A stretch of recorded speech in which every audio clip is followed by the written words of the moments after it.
Welcome back. I'm Alfred Lamar Weber, and today we have the extraordinary privilege, once again, of being with independent scientist Leuren Moret, who's coming to us from Berkeley, California, this time to do part two, a highly anticipated part two of her series on the origins, exposing the origins and operations of the secret Babylonian cult, now known as the Jesuits. Welcome, Leuren. Thank you. Well, we've received quite a lot of positive input since the airing of part one of the interview. And of course, we left off part one. It went to the middle of the 19th century, just entering into the 20th century. And perhaps it would be good to give kind of an overview now, just to again remind people. And you had talked, as we were about to go on camera, about the Jesuit oath, which is actually in the congressional record. Is this the Jesuit oath? It must be the public oath and not the super secret oath. This is the super secret oath from 1843, and it is in the congressional record. Oh, Lord. Okay. And this is an oath taken by higher level Jesuits, but it's very, very similar to the regular oath. But they are all secret. Right. And could you tell us more about it? About the oath? Yeah. Well, the oath is taken by the Jesuit who is becoming a Jesuit, and there are two officials with him. One administers the oath and one stands beside him. And this oath is spoken, or the subject takes the oath, the Jesuit acolyte takes the oath with a little dagger in his hand pointed at his heart. And this is, I'm just going to read a part of the diabolical oath. When a Jesuit of the minor rank is to be elevated to command, he is conducted into the chapel of the convent of the order, where there are only three others present. The principal or superior standing in front of the altar. On either side stands a monk, one of whom holds a banner of yellow and white, which are the papal colors, and the other a black banner with a dagger and red cross above a skull and crossbones, with the word INRI, and below them the words Iustum Necar Regis Impius. That's Latin. And that meaning is, quote, it is just to exterminate or annihilate impious or heretical kings, governments, or rulers. And that's just one of the important parts of the oath. This is the other part.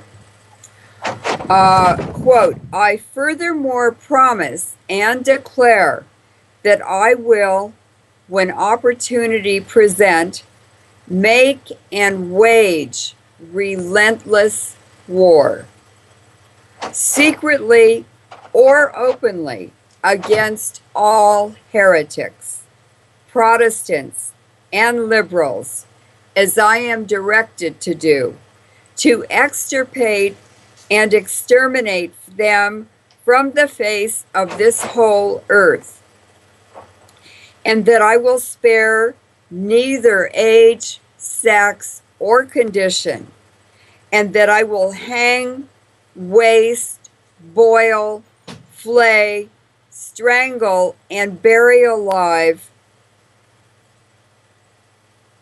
these infamous heretics, rip up the stomachs and wombs of their women, and crush their infants' heads against the walls in order to annihilate forever their execrable race.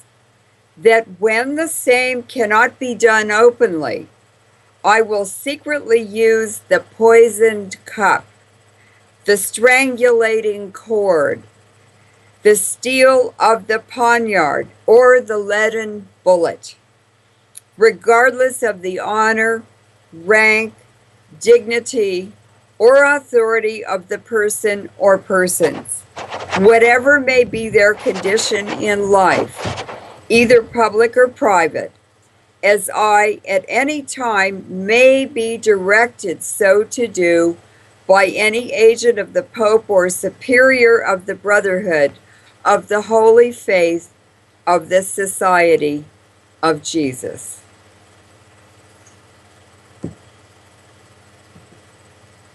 Pretty horrific oath.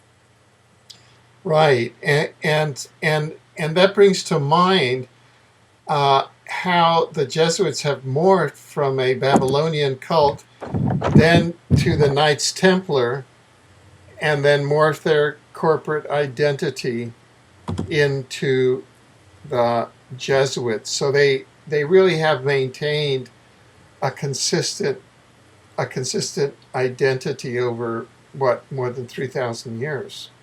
No, they were formed in about the 1520s. No. I meant Yes. not the Jesuit. I mean the underlying cult. Yes, the tradition. Yes. Yeah, And belief system. It's a cultic beliefs, and very militarized. It's a military organization. It was set up by a soldier, Ignacio Loyola. He was from a family of knights. He was a Sephardic Jew in Navarre, which is a part of Spain. There are a lot of Basques there. And he was a professional soldier, but he was injured in a battle and could no longer serve as a professional soldier. So he went back to the family castle, and he laid around for a while and recovered.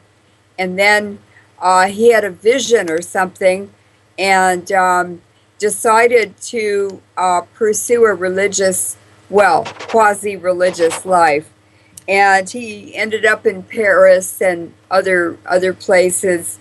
And he met Francis Borgia somehow, who was the Duke of a Spanish Duke, and of course one of the very, very dark families like the Medicis.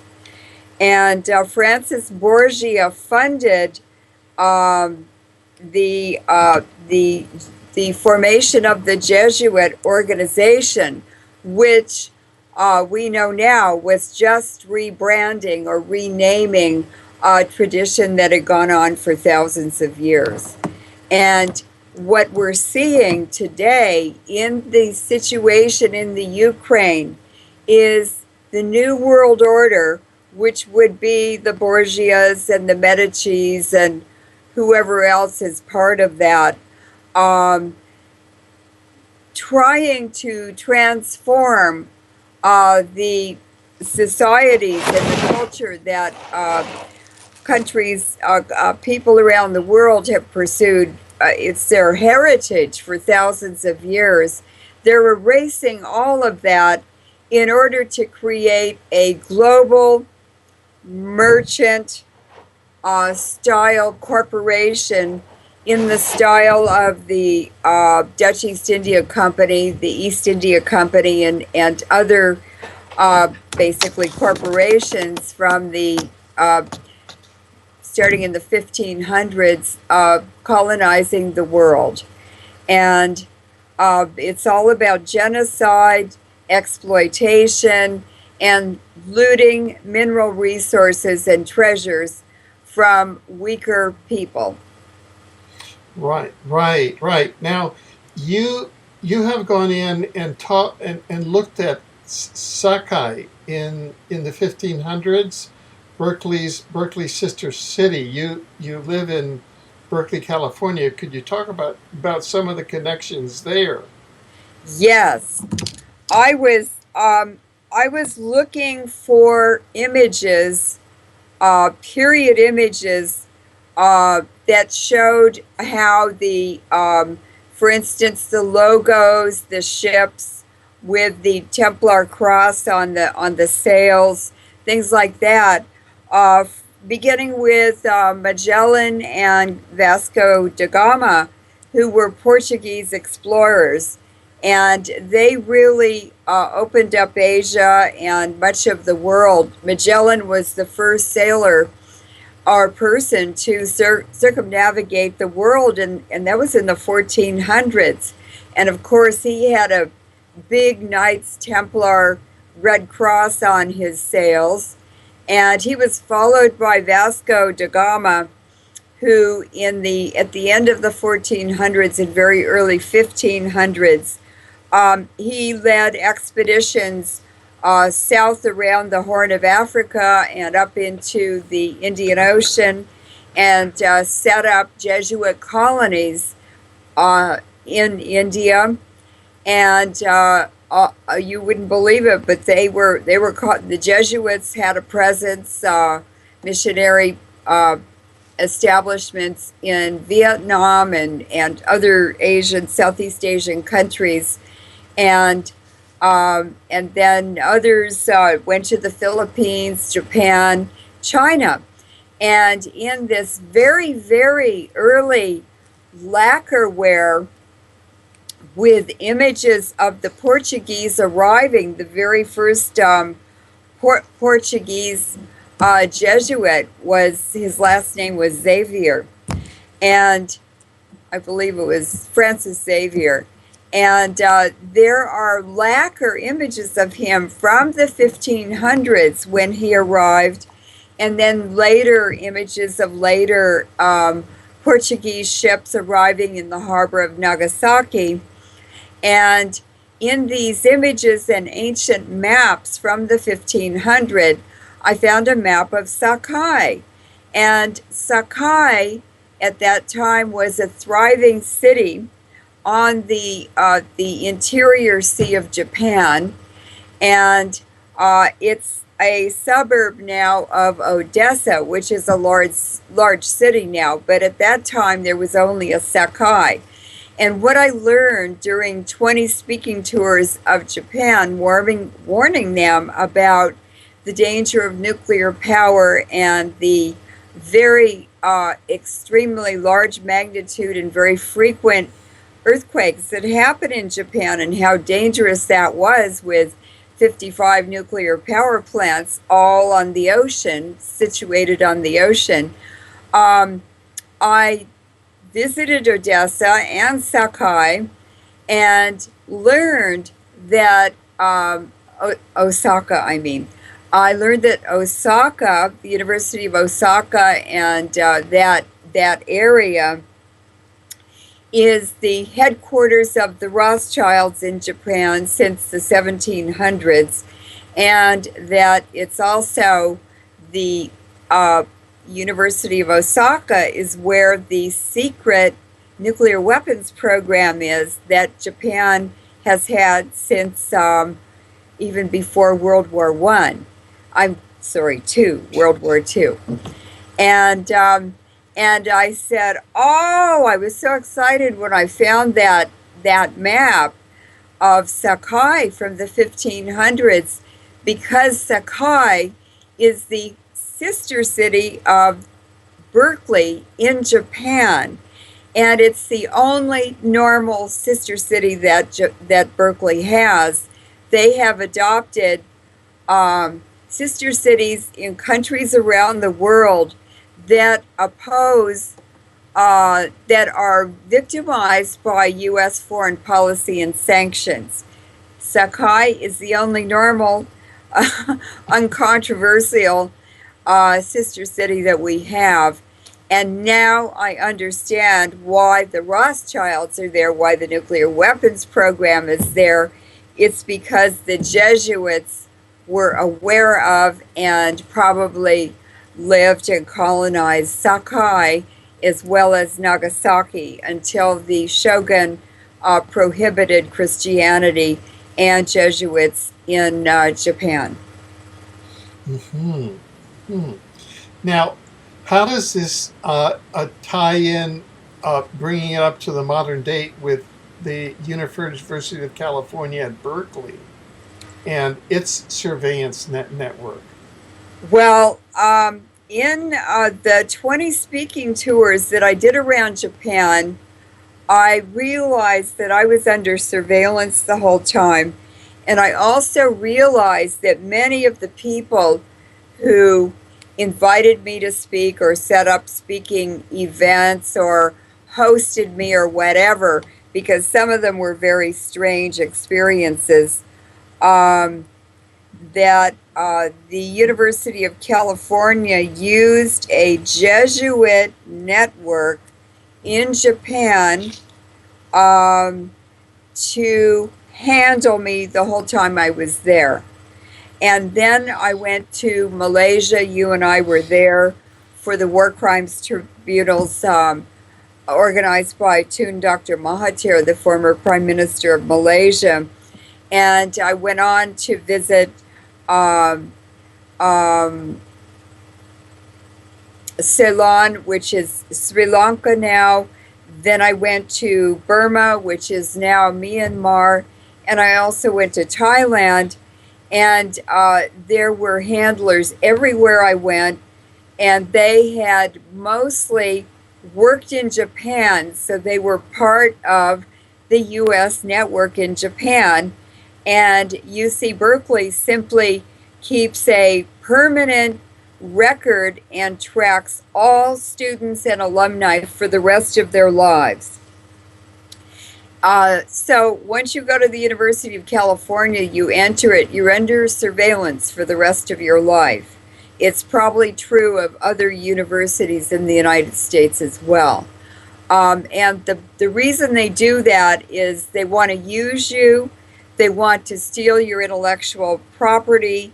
They want to chess move you around into different jobs and career opportunities without you even knowing.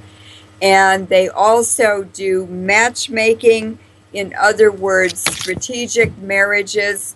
They want to marry women off to wealthy men so that they can get alumni donations. Larry Ellison is going to probably make a large donation to the University of California because he had an extreme sporting accident on a bicycle and broke his elbow.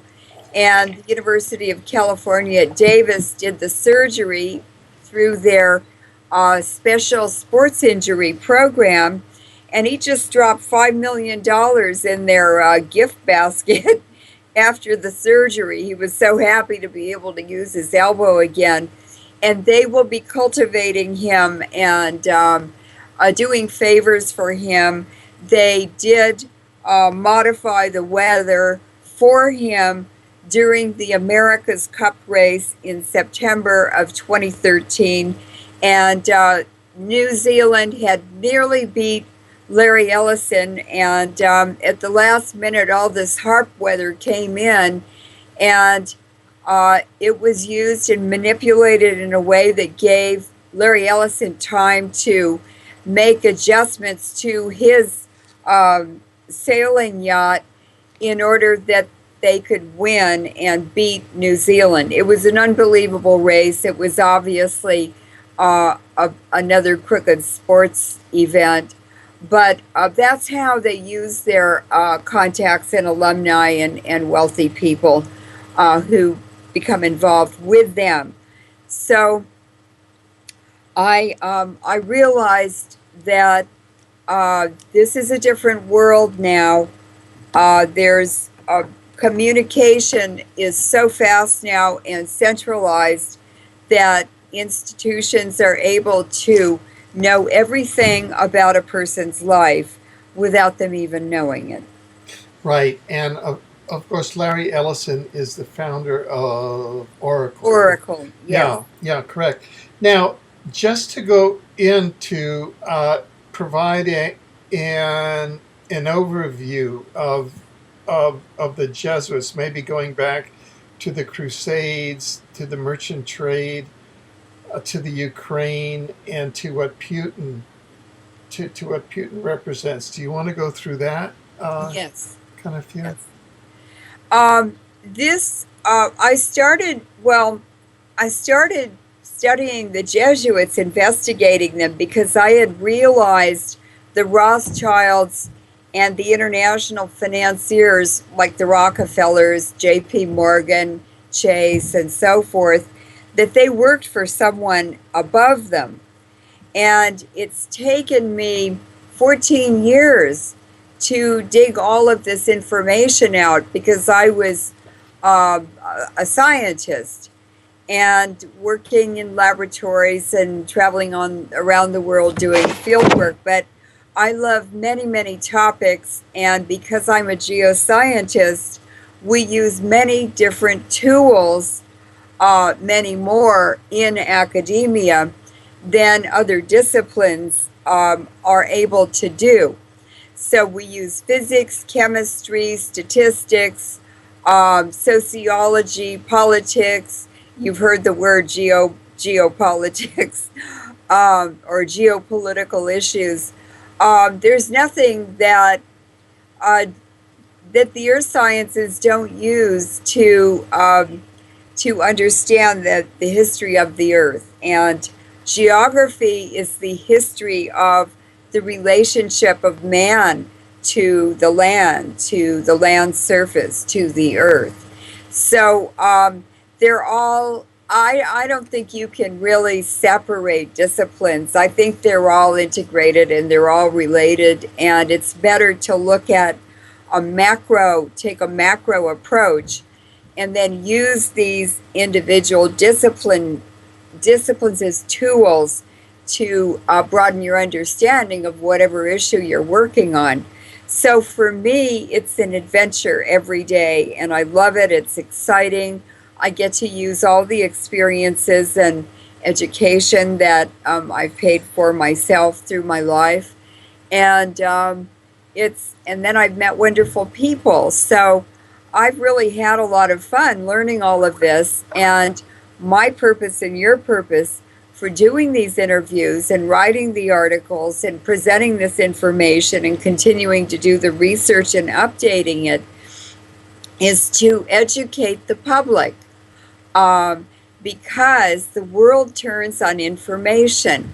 And I think people around the world know now that the global media is owned by very special interests, controlled by very special interests, and they are not interested in forming and empowering the public, helping them to organize themselves in democratic movements of self-determination. They're really interested in promoting the divine right to rule, monarchies, corrupt churches, things like that. So I am happy about the comments that people have made, the interest they have in these interviews, and Fukushima and the Jesuits have been, and the two airplane crashes, MH370 and MH17, they have brought the most interest to our websites and to our YouTube channels. So I'm happy to be here today doing this second interview on the Jesuits with you, Alfred, because you're so knowledgeable yourself. And people really like your style of doing interviews. So welcome everyone to our second Jesuit interview. And Yeah, I should say here, could I? yes, Kind of a truth in broadcasting note, and that is that one of my uncles, one of the brothers of my mother, who was born in Havana, Cuba, was a certain Richard Chisholm, who was a Jesuit. And I've written an article about this on my website, exopolitics.com. He was a Jesuit who became the right-hand person to Pedro Arrupe, who was the Black Pope, or a Black Pope, or the head of the Jesuits during the regime of Pope Paul VI, Pope John Paul the 23rd, Pope Paul the 6th, and Pope John Paul the 2nd. And he was the right-hand man to Pedro Arrupe, who was the only Black Pope to have been kicked out. He was so bad. So that I feel that I incarnated into that family and had that family member, so that from birth I would have seen the inside of the Jesuits. And although I was alienated from my uncle Richard when I went to university and disavowed Catholicism, I understood all of the significance of this research on the Jesuits when it first came to public light. So anyway, I just wanted to add that. well, that's actually very important. I've worked in 2 nuclear weapons labs, even though I'm a pacifist and from a Huguenot French Protestant background. And just because you're of them doesn't mean that you're with them. And we have very valuable insights to share with people now because we were in those houses working for those people, and we saw many things and observed many things and met many different kinds of people and made contacts and so forth. We're familiar with their house and their culture, and that makes us much better reporters, journalists, or experts, specialists on these topics because we've been there. We've walked in their halls, we've worked in their laboratories, we've seen them, we know how they think, we know what the structure of their organization is. And that's very necessary. It's very different from reading someone else's information and interpretation about an issue or an experience. Exactly. So I just wanted to state that that so that people understood where we're coming from. Yes, and we're born into things, into families, into traditions, into religions, into expectations, and we have no control over that. It's the choice making you make during your lifetime, choosing who you are, choosing what you want to be, choosing what you want to do, and leaving behind what you were born into. It doesn't mean you're part of that. You're of that, but it doesn't mean that you buy into that.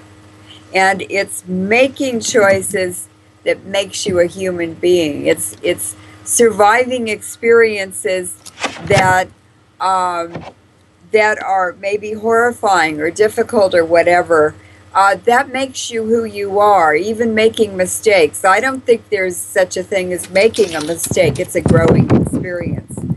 So, people who are interested. Sorry, there. You, your sound has started to break up. Oh, can you hear me now? Yes, I can. Okay. So, I want to encourage people to go and do their own research. You and I didn't know all this stuff. We went and did our own research.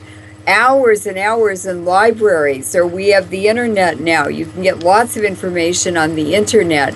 So what we're telling you is it's on the front page. It's there for everyone to read. You just need to know what the right question is to ask in order to get the answers that you're looking for. So don't be afraid. Do your own research and share it with people, and you'll feel empowered. You'll feel like you're doing something instead of looking at this disaster that we're living in. And it's happened over and over and over again throughout the history of humanity on this planet. Right. Now, I interrupted your train, Yes. and I apologize. So, where exactly do you want to pick up the Okay, let's start. overview? What we'll do is start. I know I got off track. We'll start with the Crusades, because beginning to investigate the Jesuits, who were only founded in the 1500s, took me back to the Crusades. And they were organized in Europe, Northern Europe, probably in the area of Belgium, Flanders, France, the Netherlands. And they were actually, the motive was to capture the Silk Road that had operated for at least 5,000 years across Asia, and revive it. It was in decline and ended in the Middle East. And these Crusaders, knights, wanted to go and recapture and revive the Silk Road, and then divert the funds, the money flow, the wealth, into Europe, into their coffers, kind of hijacking the Silk Road into Europe. And what I learned is that the Crusaders had guilds, like the Knights Templars, the Knights Hospitallers, different groups, and they sort of formed to guide the pilgrims to the Holy Land, to protect them, but also to engage in wars in the Middle East with Saladin, for instance, with the leaders of the Ottoman Empire, which was huge. The Ottoman Empire was vast. It was much bigger than the Roman Empire. And then I learned that Freemasonry started with the Crusades and with the Crusaders. They also were military, the Crusaders, and they were the shock troops. In any battle, they would be the ones who, on these huge horses and everything with lances, they would break through the lines, the front lines of the enemy army, and allow their own footmen or foot soldiers to engage in warfare. And then I learned that in order to travel from Europe to the Middle East, to Jerusalem, basically, they had to devise a way to transport wealth because of the robbers and the assassins and the murderers along the way who wanted to steal any valuable property that they had with them or anything of value. And so what they did was the Crusaders would deposit whatever money they had planned to take with them to Jerusalem, and they would deposit it with the Templars wherever they were. And if it was property, it would be taken care of.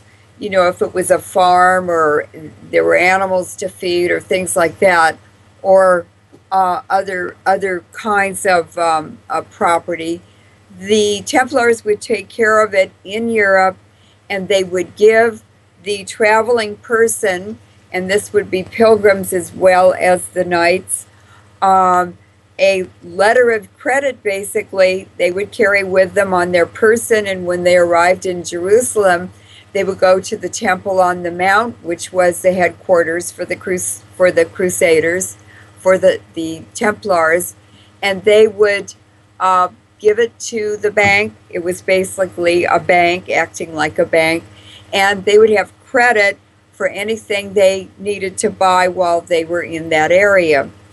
They also built castles. They took over islands in the Mediterranean, the island of Cyprus, which is offshore from Turkey. The whole island was their headquarters for a while. And I've been there and seen the ancient ports and the landing places where they tied their ships up. I mean, people are still using the infrastructure that they left. It's amazing when you see something and know it's that old, and what a history it has. And so banking, Freemasonry, also pedophilia and perversion crept into the culture of the Templars later in the declining years. They were operative from just about 1100, a little before that, for about 200 years, and then the Crusades kind of slowed down and sort of shriveled up. But they left quite a legacy, and if you look at flags, Queen Elizabeth's crowns, the popes, you see the Knights Templar Red Cross all over the place. And as Confucius said thousands of years ago, signs and symbols rule the world, not words and laws. And signs and symbols are extremely powerful. It's something for us to become educated about, because it gives us much more information about what's happening and who's involved, and where the network is, and how the power flows and the control, and we're part of it. So we should know about it, although most of us are not operatives in that network. We're kind of victims of it. So the Knights Templars and the Crusades led to a whole new infrastructure in Europe. They took Moorish people or people from the Middle East, especially Palestinians, back to Europe. They were the most educated people in North Africa and Europe. And they were engineers, medical doctors, astronomers, all kinds of things. And they made the Knights Templars very, very rich. They were so rich, they put kings on thrones and kept them there. They had their own armies and navies that were larger than anything any monarch had. And they were very, very well organized. They weren't just warriors. They were businessmen. They were merchants. And as the large infrastructure and organization sort of went into decline, it just transformed into local businesses, local power flow and structures. And it's still there, very much so. When you look at the Queen's crown, when you look at some of the flags in NATO headquarters, when you look at the red crosses, Templar crosses on the popes, you begin to realize that all we're doing in changing names is rebranding traditions and mechanisms and infrastructure that have been there for thousands of years. Right, right. So this begins to get us now uh, uh, into moving us into the last century, Yes, and we had talked about how the Jesuits began to destabilize and focus on the U.S. yes, Through the Civil War, yes. and perhaps now, uh, uh, uh, would you like to look at one major? Uh, there's sort of a case history that that that we could go into, and that is the case history of the Ukraine, and then perhaps come back and go through the history of the Jesuits and their focus on the U.S. and then kind of the modern infrastructure. Does that make sense at all? Well, what I'm going to do is kind of weave in the what's happening in the U.S. Yeah, because we've caused the problems in the Ukraine. I see. And so this is a way to identify the Jesuit agents or Jesuit trained people. Over 10% of Congress members are Jesuit trained. And the CIA is also full of Jesuits. Ray McGovern, you may know, he's sort of an activist, former CIA person. I don't think there's anything called former CIA. I think you're part of that your whole life. But he's a Jesuit. The Homeland Security is basically the Jesuit Gestapo. It's Homeland Security and FEMA together. So this will all become part of the setup in the Ukraine to make the disaster that's happening there now. And what I want to recommend is two books. This is The Secret History of the Jesuits. And this is by Edmond Paris. He's a Frenchman who wrote the history of the Jesuits country by country in Europe. It's a fascinating book. It's very, very well written, and it's extremely informative and interesting. And what he said basically is that every country the Jesuits went into, they extracted all of the wealth as fast as they could. They destroyed the environment completely. They poisoned it. They ruined it. They looted the natural resources and left a mess. And then they genocided the people and left. Isn't that the pattern that we're seeing now, that the United States and Europe and NATO are following country by country? We don't see China doing that. We don't see other countries doing it to the extent that the the Anglo-American Permanent War Crimes Racketeering Syndicate has created this machine of death and exploitation. And you don't see many other countries doing that, although the U.S. now is co-opting other countries, smaller countries, third world countries, weaker countries, to join this unstoppable military.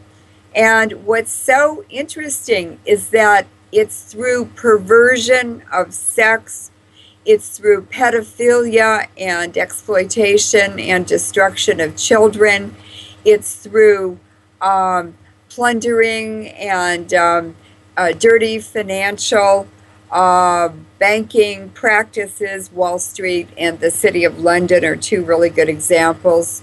And all these these belief systems and practices and laws and so forth that are counter to a civilized society. They're gangsters, and they love destroying things and killing lots of people.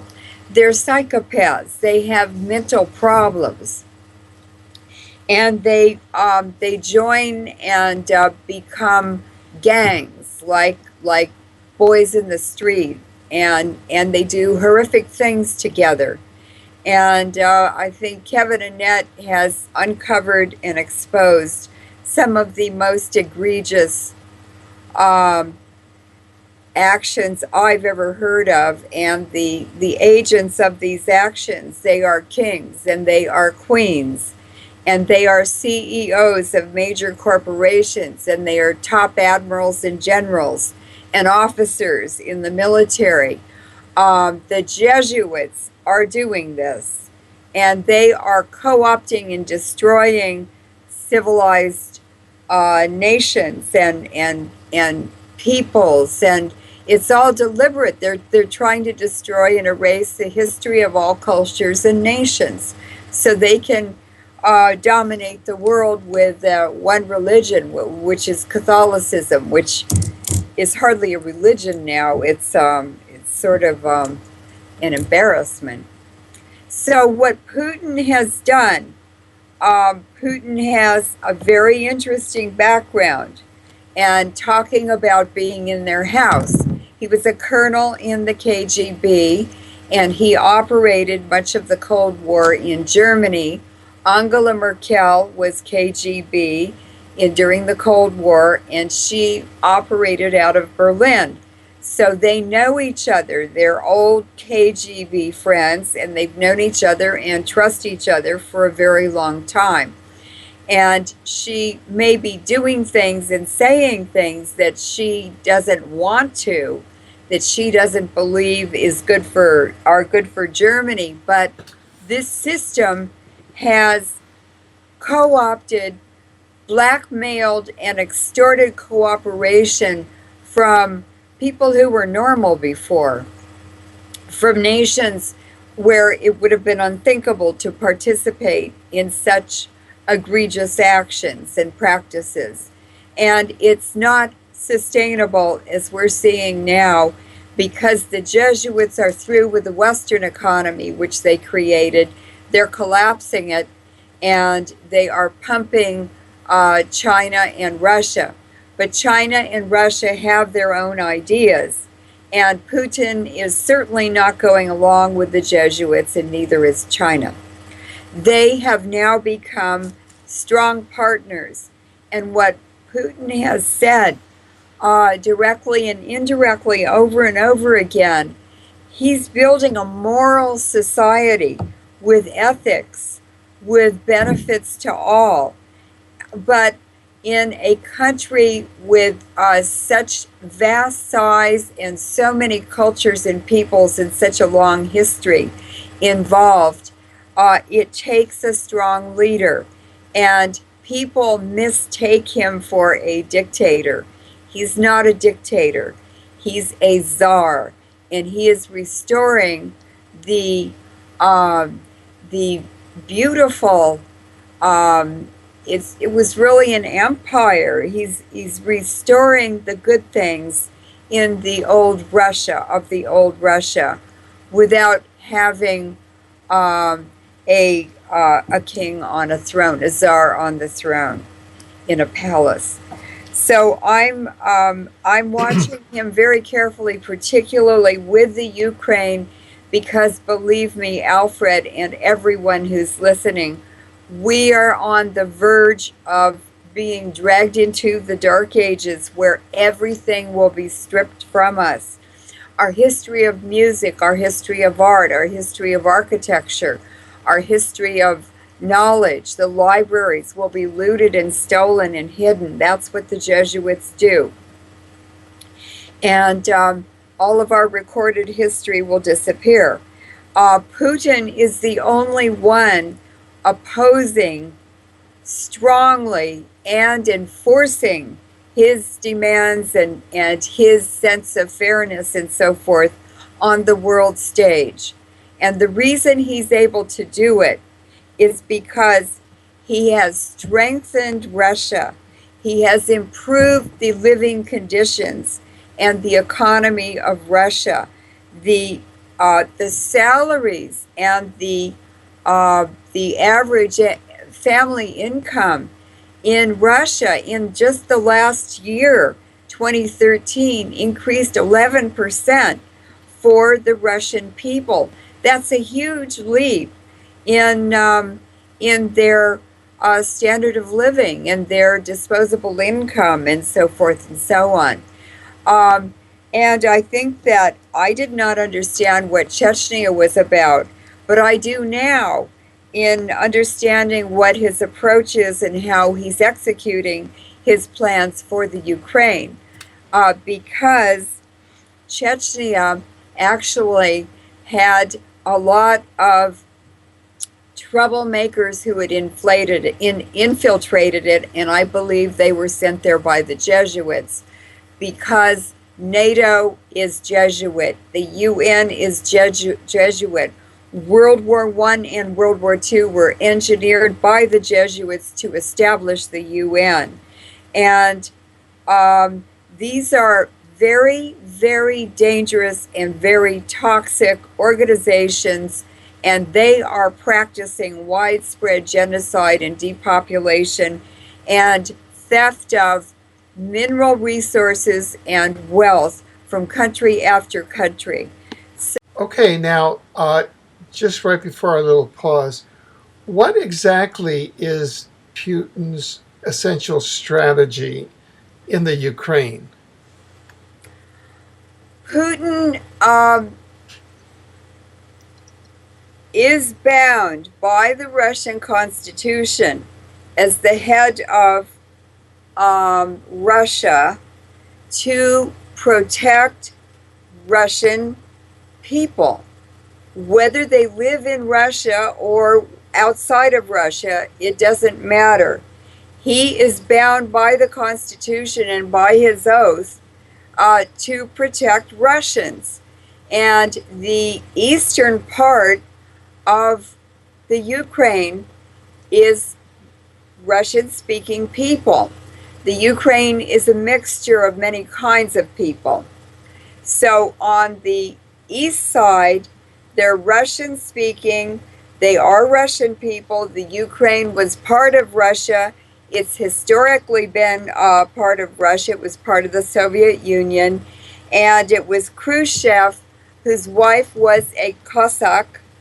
Those are the people, the horsemen from Central Asia who moved across Asia, and some of them settled in the Ukraine. So he loved the Ukraine because he loved his wife, and they probably went on vacation there a lot. It was his favorite part of Russia to go to. And so he, in the 1950s, he gave the Ukraine sort of their freedom under the umbrella of the Soviet Union, and that included the Crimea. Now, he didn't anticipate the Soviet Union breaking up, and he did not anticipate that Crimea, which has always been part of Russia and is the only warm water port that Russia has, he never anticipated that the Ukraine would become an independent country separate from Russia, separate from the Soviet Union. But in the breakup in the early 1990s, that's what happened. And it has gone very poorly for the Ukraine since then. And what happened is the Ukrainians have always been more cultured. They have been very well-to-do, wealthy. They've had a higher per capita income than any other country in the region for a long time. They're the breadbasket of Russia and Europe.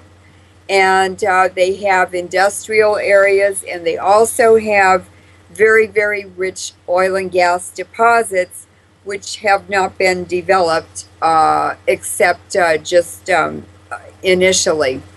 They provide about 30% of their own energy. So they haven't done very much in terms of developing the oil and gas deposits, and they are onshore and offshore.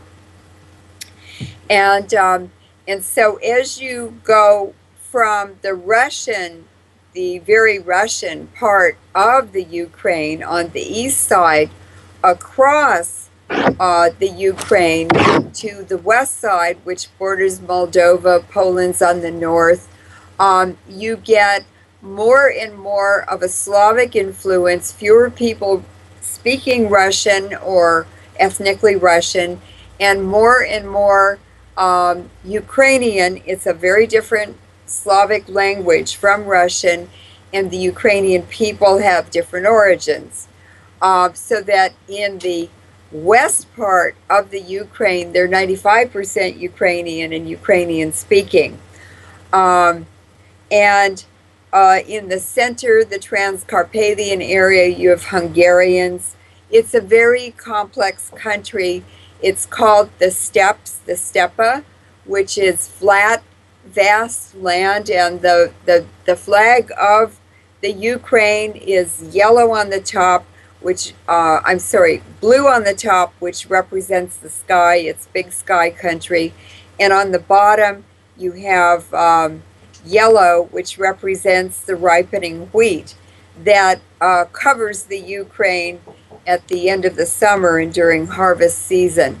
And the Ukraine is basically where many rivers from the Balkans and Europe come into a huge river floodplain. That is what the Ukraine is. It's the floodplain of the Black Sea, the northern side end of the Black Sea. And the soil is so rich, you can eat it with a spoon. It's a very wealthy country. Rimsky-Korsakov, the famous composer, was from the Ukraine. There are many other famous people, scientists and everything. And the Ukrainian people are very, very nice people. And what has happened since the end of the Soviet era is that oligarchs, who are basically criminals, have taken over the Ukraine, stolen the gold, the taxes, the IMF bank loans. They've looted that country since the Soviet era ended, and they have made a real mess out of the society, out of the economy, out of what was once a very well-functioning and rich country. The Ukrainians are very intelligent.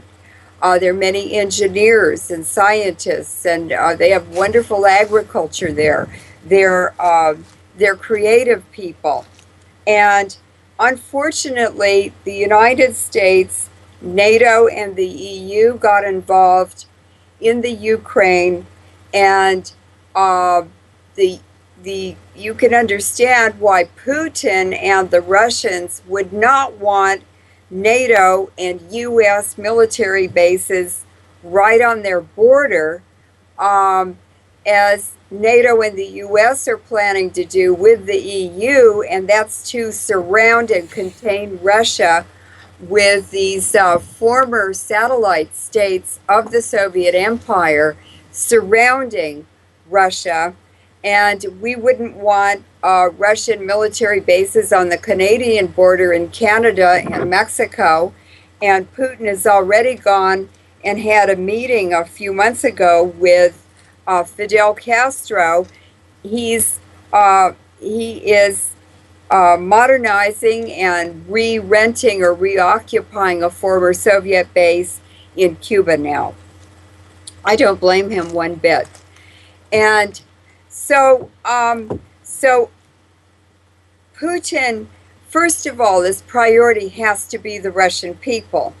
And he has 80% approval or 90% approval there. He's very, very popular.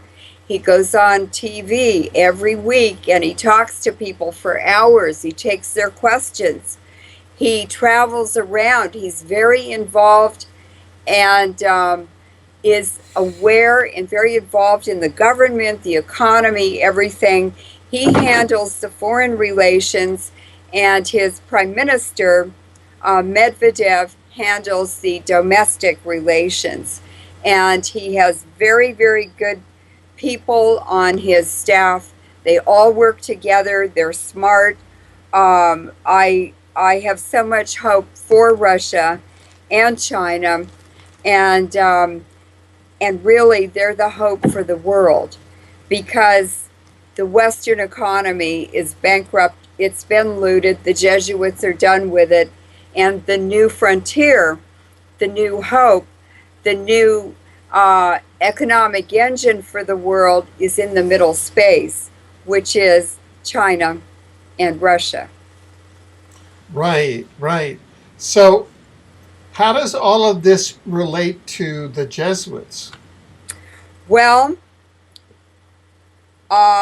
in May, suddenly an American U.S. Navy cruiser silently traveled through the Bosphorus, which is the waterway entry into the Black Sea from the Mediterranean, and Istanbul is right on the shore. And that ship, a U.S. cruiser, Aegis class, is the USS Donald Cook, and that was traveling through the Black Sea to the north towards the Ukraine. And I said, this is trouble. This is foreshadowing. This is American trouble. This is Jesuit trouble for the Ukraine in the northern Black Sea. And I want to find out who Donald Cook was. Why did they name a cruiser for him? Because that's very symbolic. I looked it up. Donald Cook was a young enlisted man who died in some kind of a military venture of the United States, and this cruiser was named for him.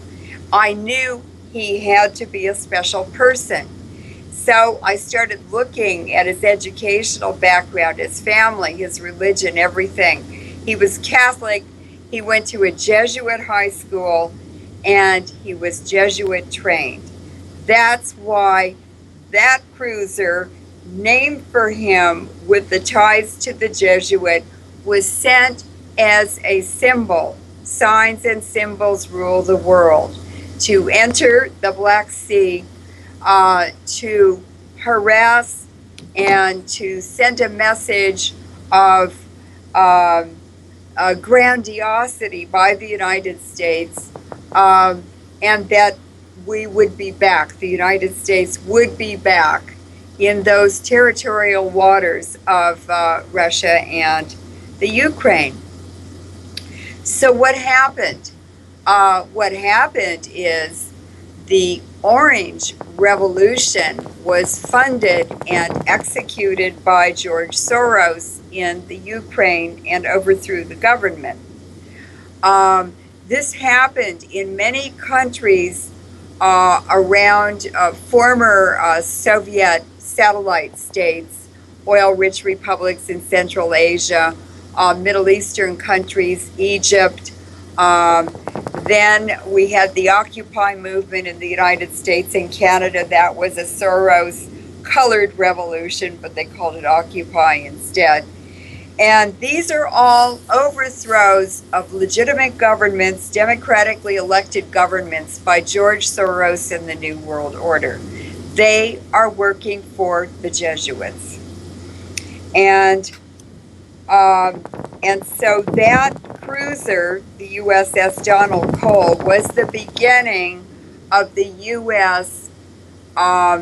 Quietly invading the Ukraine and looting it.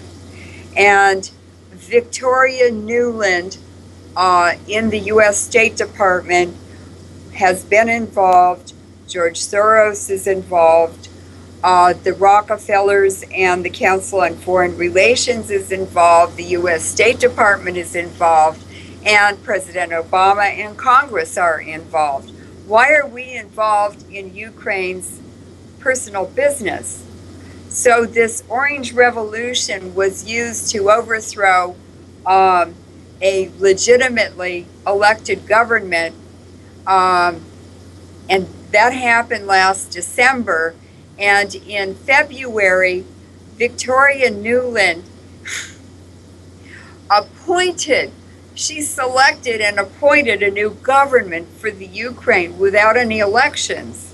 She just said, Yatsenyuk, you're going to be the prime minister. We will have an election for the president, but that won't be until May.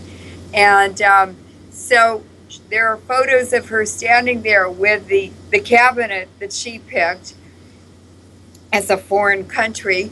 And of course, she's representing the interests of oil companies and gas companies and all kinds of other predators, economic predators in the Ukraine.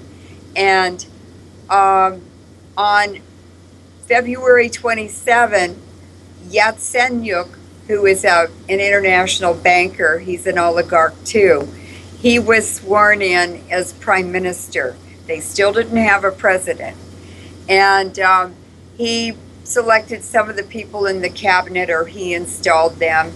And on the night of March the 6th, he was sworn in February 27th. On March the 5th, he looted 33 tons of gold, which was gold reserves that belonged to the government and the people of the Ukraine, in the middle of the night. And there were special forces from the U.S. military, or they were Blackwater private military. I don't know, nobody knows. But a plane was sitting on the runway. They never turned their engine off.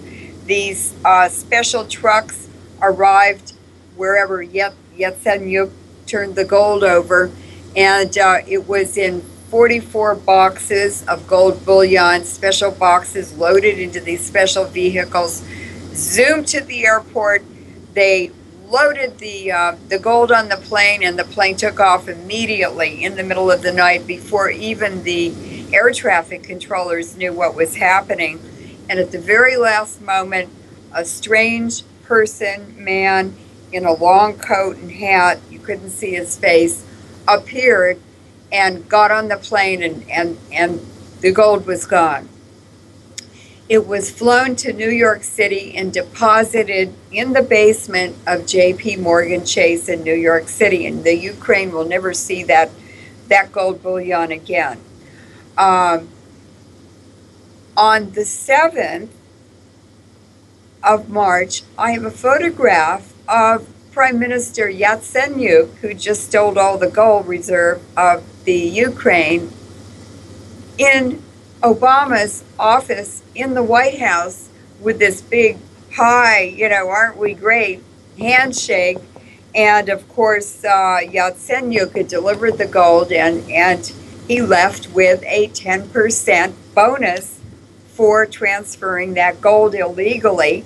He's illegal to the United States. And of course, it went into the Federal Reserve, which is owned by very, very wealthy people, the Rothschilds and the Jesuits and Queen Elizabeth and so forth. And the next thing that happened was Yatsenyuk and other people in the government had the president sworn in, Poroshenko, who was that he is also an oligarch, and he is very dumb and easy to manipulate, and they call him the half-wit druggie in the news in the Ukraine now because of all the faux pas that he's made. But he has been handled by Victoria Nuland, and what happened when Poroshenko was sworn in was this movement, which actually started in May, by the Eastern Ukrainians, this pro-Russian group. It's a lot of people. It's like 8 million people They wanted to secede from the Ukraine because they knew they would be genocided. And the Tymoshenko, who had been the prime minister, she's a woman who wears a blonde Russian braid on her head. She was the cheerleader of the Orange Revolution, and she looted huge amounts of money and had the money transferred into foreign banks. I think Putin will get that back, but he said he will. That's up in the air right now. But these oligarchs just transferred the foreign reserves. They looted all the money they could get their hands on and transferred it out of the Ukraine. So the Ukraine is broke now. And Poroshenko was ordered by the United States advisors and probably Victoria Nuland to destroy his own domestic army and National Guard. Now, that's what happened here in the United States. It was George W. Bush and Clinton who destroyed our soldiers, and it started with George H.W. Bush by sending all our soldiers and National Guard to Iraq and Afghanistan, where they're completely poisoned and sick and dying and dead from the uranium and the nuclear weapons the U.S. used in those countries, those conflicts. So what we see is a template rolling out for the United States, for the Ukraine, for other countries. We bombed something like 7 or 9 countries in 7 years. The United States is bombing countries all over the world. And it's just not a sustainable economic model for any country to follow. It doesn't create wealth. It's about looting and destroying the very entities that create wealth. And the idea behind the Silk Road was it was for commerce. It created tremendous wealth because countries traded, individuals traded, groups traded, guilds traded, and they did not waste their time and money and resources on wars. They traded peacefully for thousands of years in Asia and Southeast Asia. And even the Sumerians in what we call Iraq now, Baghdad and Basra, they traveled in boats in the Sumerian period. That was the beginning of city-states and kings and temples and cities. And they would sail all the way to India. They sailed all along, all over Southeast Asia, trading then. There's always been tremendous trade routes. And it was Magellan and Vasco da Gama, who began for the Portuguese and Spanish to look for trade routes to bring new wealth to their countries and to their kings and queens. But they went with gunships to Vietnam, to India, to the Philippines, to China, to Korea, to Japan, and at the with cannons pointed at your shoreline, these Europeans would go in and take over a country or take over resources, and they always looted, destroyed the environment, and genocided the people before they left. So Tun Dr. Mahathir, the former Prime Minister of Malaysia, said, "Oh, first we had the Portuguese gunships in the 1400s. It took us 200 years to get rid of them. Then the Dutch gunships arrived. That was the Dutch East India Company. The Portuguese ships and Spanish ships were the Jesuits. Then we had the Dutch East India Company. It took us 200 years to get rid of them." He said, then the English East India Company came, and it took us 200 years to get rid of them. And Malaysia was only free from the as an English colony after World War II. And Mahathir said, I never allowed an American gunship, the U.S. Navy, to ever dock in any port in Malaysia.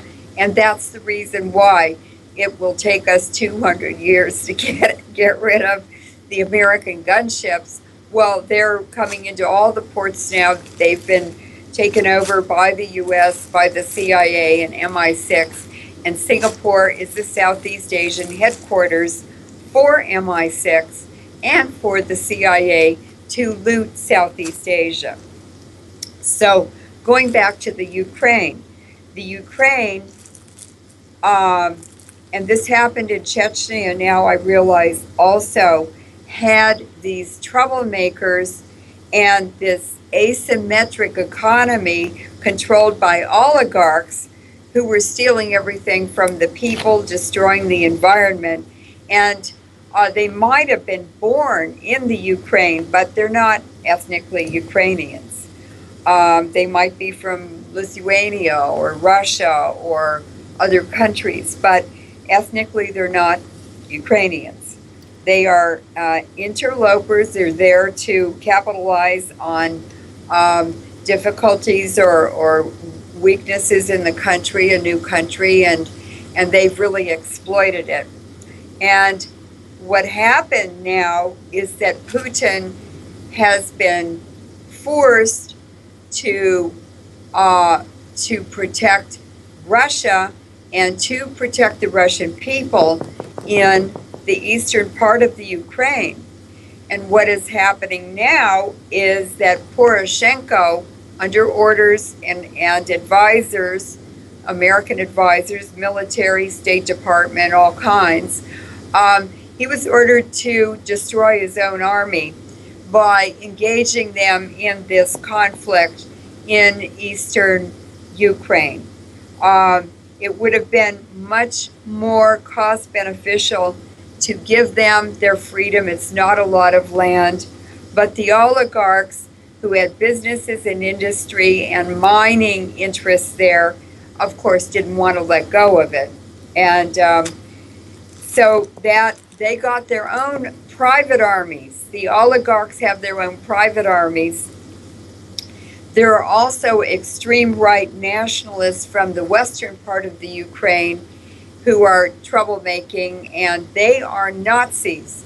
They have taken Nazi stencils from World War II that they probably had hanging in their living rooms, and they've painted Nazi symbols all over their tanks and armored personnel carriers. It's horrifying to see them rolling across the terrain and up and down the roads and the fields of the Ukraine with these Nazi symbols. And the Nazi symbol is something the Jesuits brought back from India, but as they reversed words in signs and symbols, they also reversed the original Indian symbol. I think it's of life and good things. It's a spiritual symbol. The Jesuits reversed it, and it was used by Hitler. He was a Catholic, but he based his whole Nazi empire on the Jesuit structure, hierarchical structure, and beliefs and actions and so forth, values. So that's why Hitler and the army in World War II were Nazis. It came from India through the Jesuits. And so these Nazis and these Western Ukrainians are actually mixed up. They're good people, but these bad people, the bad influences, are actually people from neighboring countries, Bulgaria, Romania, Moldova, Poland, who through the Crusades and through the Middle Ages, they got into trouble in some way, or they were rejected because they were mentally deficient, or they were criminals or whatever, and they ran away from their own countries and hid in Western Ukraine. These are who the Nazis are. These are who the troublemakers are, and they are siding with the oligarchs. They work together. Fascism and oligarchs go together. And they're working against the best interests of the people. So Putin has to clean them out. And just as he did in Chechnya. Now, what he did in Chechnya, he had to destroy the country to get rid of them. And then he put $1 trillion in Chechnya and rebuilt the entire country, the entire infrastructure. And it's clean and it's modern and it's beautiful, and those troublemakers are gone. So now Putin is doing the same thing with Ukraine. And maybe 10 or 15 years ago, the eastern part of Moldova wanted to secede from Moldova because they were being genocided and they're Russian speaking. And so he sent people in to advise, military advisors, to work with their secession movement, and they successfully separated into their own country called Transnistria. And I said, oh, I know what Putin's doing. He said, I don't want the Ukraine. He does not want that cauldron of troublemakers in the north and western part of the Ukraine. Plus, there's a lot of mental damage from the Chernobyl disaster. And so when I saw Transnistria and this eastern Novorossiya sliver on the east side of the Ukraine, I knew that he had to take the southern part of the Ukraine between Novorossiya and Transnistria and make one country out of that in order to protect Russia and to be able to protect the Russian-speaking people that he's mandated by the Constitution to do. And after all, that was part of Russia and it was part of the Soviet Union. So it's not so unreasonable. Now, with the Crimea, because Sevastopol was leased or rented from the Ukrainian government, it's always traditionally been a part of Russia and their warm water port. But the Ukrainian government was so crooked after the Soviet Union broke up, they allowed Russia to build a pipeline through the Ukraine from Siberia, from the oil and gas fields, into Europe. And with the help of Berlusconi, Putin secretly made 20-year contracts to supply all of the oil and gas to many of the European countries, or a large portion of it. And when the U.S. and the EU found out about these contracts, that's when HARP started hitting storms and ships sinking with sulfur on them that made sulfuric acid when they mixed with the Black Sea water, and oil tankers crashing and breaking up in these storms. They were HARP storms. I had a Turkish naval officer renting a room from me, and he woke me up in the middle of the night, came to my room and took me into his room, and he translated all of the Turkish news so that I would understand what was happening, and I knew right away it was HARP. And that was a payback from George W. Bush, Cheney, Rumsfeld, those guys, and British interests for Putin succeeding in making contracts first and building pipelines after he had the contracts. He said, we do it the opposite from America. They build the pipelines and then they start going and looking for contracts. And so that's why they punished Putin, because the U.S. has all these empty pipelines from Central Asia into the Mediterranean through Turkey, and no contracts to fill the pipelines. So,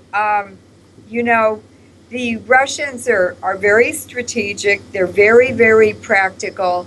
They think long term, and Putin has cleaned the troublemakers, the betrayers, the oligarchs out of his cabinet, out of the government. he's been weeding it and improving the quality of people, the functioning of the government, and it's very obvious that Russia's on the way up with China. They're building a port together on the west side of the Pacific, on the Kamchatka Peninsula, I believe, and sharing it.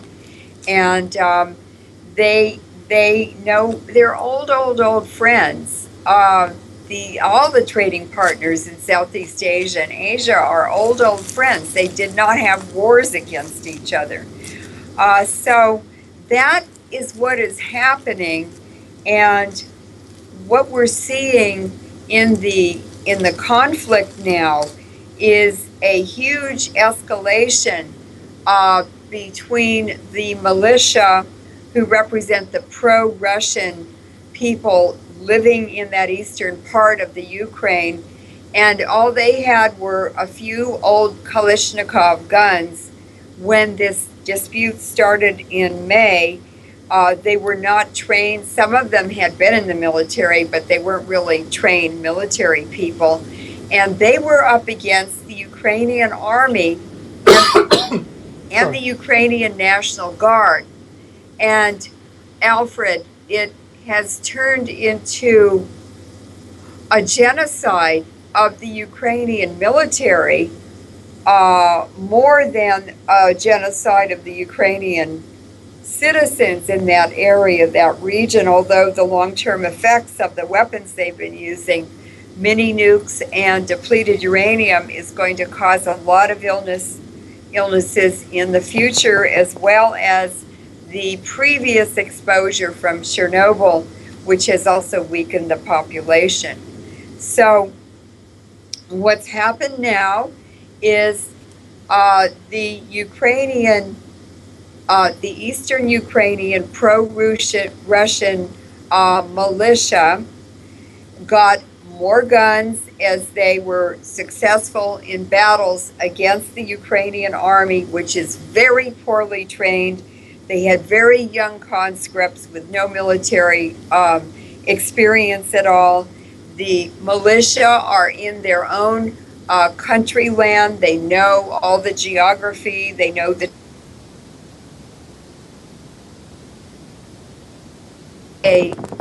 guerrilla movement to push the army, the organized army, out of the eastern part of Russia.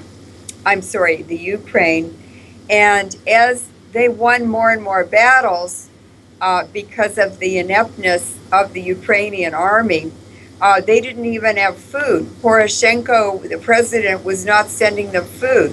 I saw pictures of Ukrainian soldiers catching snakes and cooking them over a campfire and eating them. That's all the food they had, what they could find locally, wild food.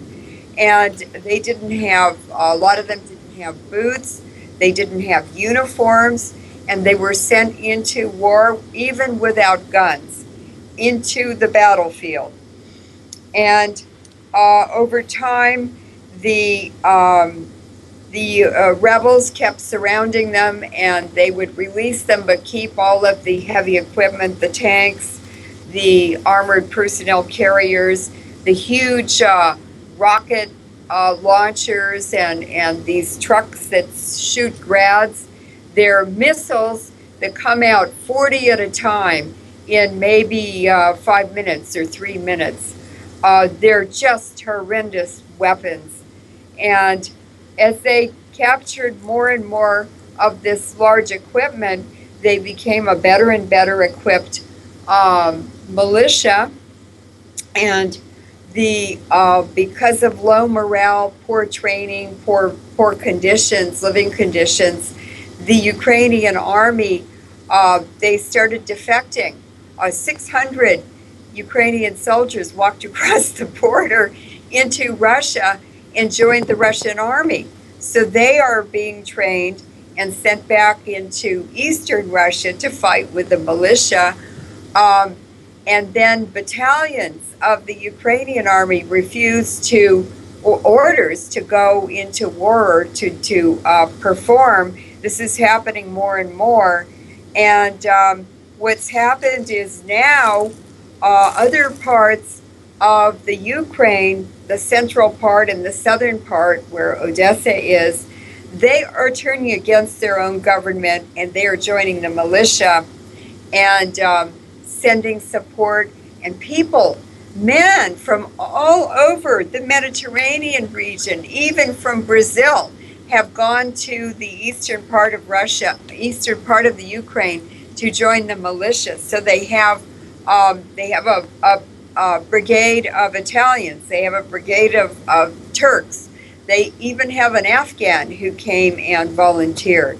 So they're getting more and more help. And the Ukrainian army now has almost no hardware. Poroshenko just went to Congress. Obama invited him to come and address Congress. And he went and begged for lethal weapons to use against the eastern Ukrainians. He meant nuclear weapons. He begged for big heavy equipment and heavier guns, and what they've done up until now from May is to shell all of the villages and the towns and destroy the whole infrastructure, blow up bridges, blow up a chemical factory, blow up the railroads.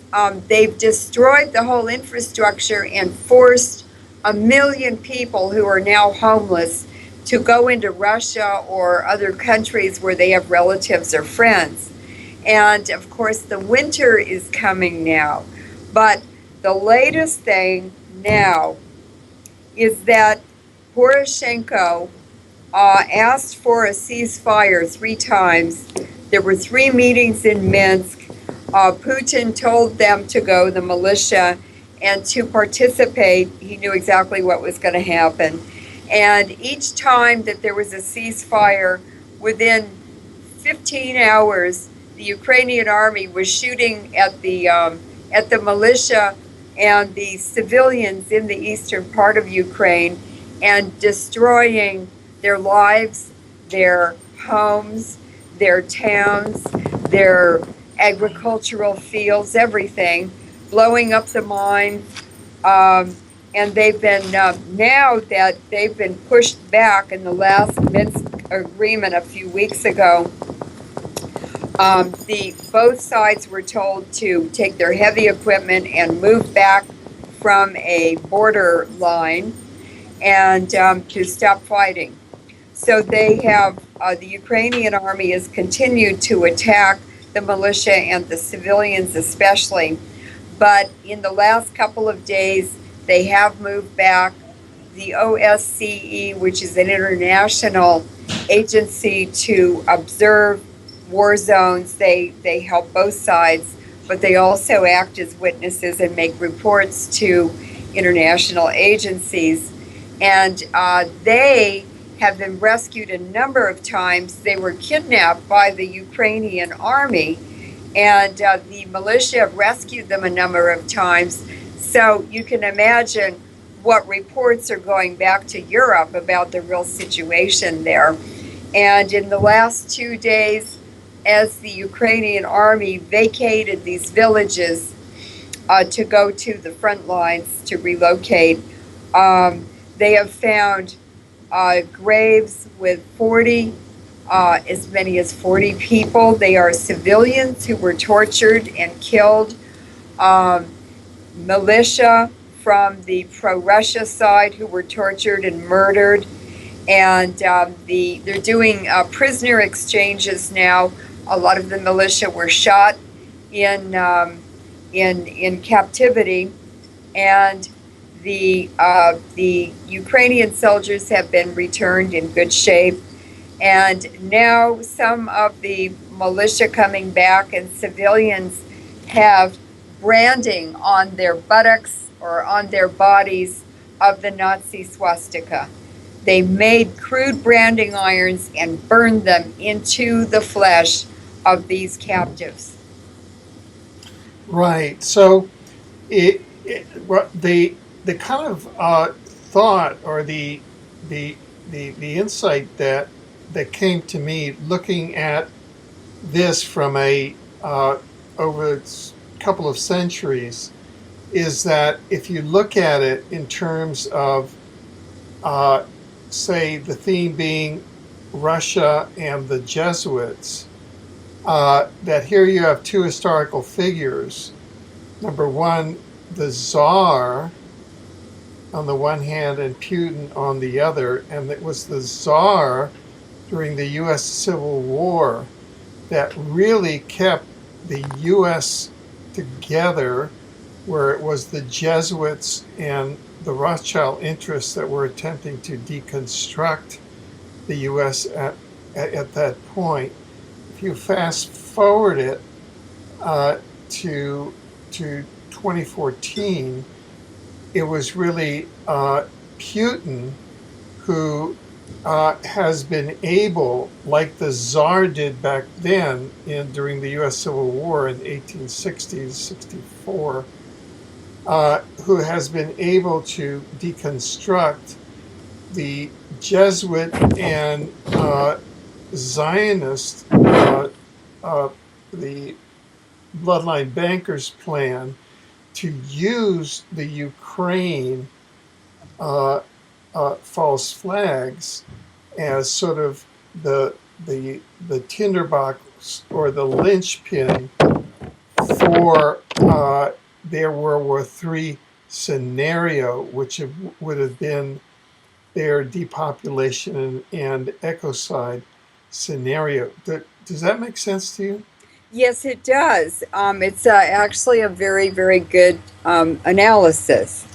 And this is a book called The Secret Terrorists, and it's by Bill Hughes. I recommend that people read this, including in Canada, especially Canada, because the United States and Canada are being destroyed by the Jesuits. Right now, Homeland Security and FEMA have been contracted to 15 other countries by Janet Napolitano, who was Jesuit trained at Santa Clara University in California. And Homeland Security is just the Nazi Gestapo from Germany. They're the enforcers, they're the punishers. And what's going to happen in the U.S. is it's going to be much, much worse than conditions under the Soviet Union, much more repressive. I was a staff scientist at the Lawrence Livermore Lab in 1989 to 91. And one day my lab partner came in and he said, "Oh, there's a KGB general here today." Two of them. And I said, "Oh, well, this is 1989 and we're still at war, Cold War with Russia, the Soviet Union. Why are they here?" And he said, "Oh, they're transferring the technologies of political control to the U.S. government." And I said, "What for?" And he said, "Oh, they're just going to flip the U.S. into the Soviet Union. They're going to turn it into the Soviet Union, and they're turning the Soviet Union into the U.S." Well, this is 20 years later, 25 years later, and that's exactly what they're doing. Right. And the technologies of political control are the electromagnetic frequencies, HARP, the mind control, neurolinguistics, all the garbage that we're seeing. It's starting to rear its ugly head now, and it's to artificially control the thoughts, the body functions, the minds, the society, everything about North America.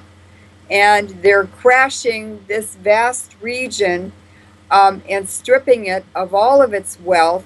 That's the accumulated wealth of the labor of American people since 1776, even before that.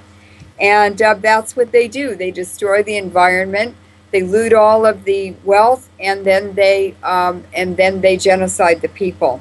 And I live in San Francisco Bay Area in Berkeley. For 3 days, it's been misting outside, not raining, misting. There are heavy chemtrails. And there are elevated levels of radiation now coming from Fukushima that are all over the U.S. It's high all over the U.S. and along the Canadian border. It's probably high in Canada too. And what that means is that they are, at the time that the season is changing, you get in the spring and the fall, you get cold nights and hot days. And that heat difference, those temperature changes, stress the bodies of living things and cause diseases and illnesses to enter, and when normally the immune system could prevent these diseases. And then they're adding chemicals in the sky, radiation from Fukushima coming down in the rain. The rainwater's contaminated, the environment is contaminated, the Pacific Ocean is ruined. We cannot eat anything out of the Pacific Ocean anymore. And they're poisoning the groundwater, the very old groundwater in the aquifers, the deep water, which is 1,000,000 years old or even more. It's very pristine and pure. And by fracking illegally, but Halliburton is doing the fracking with these horrible poisons. And the EPA and the U.S. government has given them an exemption. They're doing this all over the world, poisoning whole countries, whole societies, destroying governments this way. And after they soften up the civilian population, they're putting poison in drinking water here in the U.S., especially in black communities. They are introducing ozone into black communities at night secretly. It's a horrific agent of disease and death. And I can't even eat pork or chicken. It is so full of chemicals. I bought a duck. And if you boil these meats now in the U.S., there's an inch of this brown bubbly scum on the top of the pot. So they are doing something to the meat or to the fat in the meat, which is necessary for humans to have a balanced diet. They have to have animal fat. And so all of these insults are combining synergistically, multiplying each other, and increasing the death rates and shortening the lifespan of people. And I can assure you the global population is probably half of what it was 20 years ago. I have UN reports that indicate that, and then I have UN charts and propaganda pieces they put out into the media, and they circulate through the internet that show we're overpopulated by 9 billion people, or it's going to be 8 billion, by Christmas, blah, blah, blah. That's all a cover-up for the very severe depopulation that started with the nuclear bomb tests. Well, let's go because we're about an hour and 45 minutes into this segment now. So I'd like to get more into how ingrained the Jesuits are into the U.S. political system, into the Judenjude, into their control of the oil companies, of companies like Cargill, which are also satanic companies, into mining and science. Could we begin to run through that? Yes.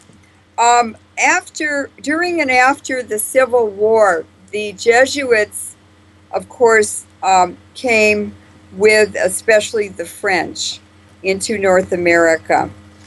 And so Washington, D.C., Halifax, Canada, Mobile, Alabama, Ottawa, Toronto, California, because it was settled by the Spanish. Um, all of French Canada is full of Jesuits, and Baltimore, Maryland are big, big, big Jesuit centers. And they have always been very big on education. They started universities and colleges and high schools all over every country they've been in, because if you remember what Cardinal Richelieu said, give me a child to the age of 7 and he's mine forever. And so they have a mask or a costume, they have a disguise of Catholicism, but they're not Catholics. They're a military organization. As we discussed in the last interview, I had Napoleon's quote about them. He said they're not a religion at all, they're a military organization. So out of these centers, they have developed science, they have developed GMO, genetically modified organisms, came out of the Jesuits. They have always been scientists very interested in waves and waveforms. So HARP is one of their creations. The wireless, digital, all of these new technologies, nanotechnology, which is extremely poisonous to living organisms, and nanoparticles do not occur in nature in large amounts. So they've developed all these technologies, and they've done it by infiltrating the U.S. government. Over 10% of the U.S. government, of Congress, are Jesuits. Obama was Jesuit trained at Claremont University before he went off to Columbia University, where Brzezinski of the Council on Foreign Relations and the Trilateral Commission, he's a crazy Polish psychotic working for David Rockefeller. He was Obama's mentor and handler. Nancy Pelosi, her husband, Jesuits. Her family came out of Baltimore. Her father was Argentinian. He became a labor boss when he emigrated to Baltimore. He operated out of there. Oh gosh, so many members of Congress. It's amazing. It's more than 10% too. And people in the federal government. Now, there are also people like Benjamin Fulford, who is in Japan. He operates out of Tokyo. And sorry, could I come in here? Yes. Obama went to Occidental College, then Columbia. That's part of the Claremont complex. Oh, is it? Yes. Okay. He went to a special institute, I think, for economics. It's all Jesuit influence. That whole center. Right. Of course, he was there. There's the argument that he never went to Columbia or to Harvard Law. And there's nobody that can remember him there because he was a covert CIA agent at the time. Well, he's a Jesuit puppet, is what he is. Right. Oh, okay, good. I just wanted to get that straight.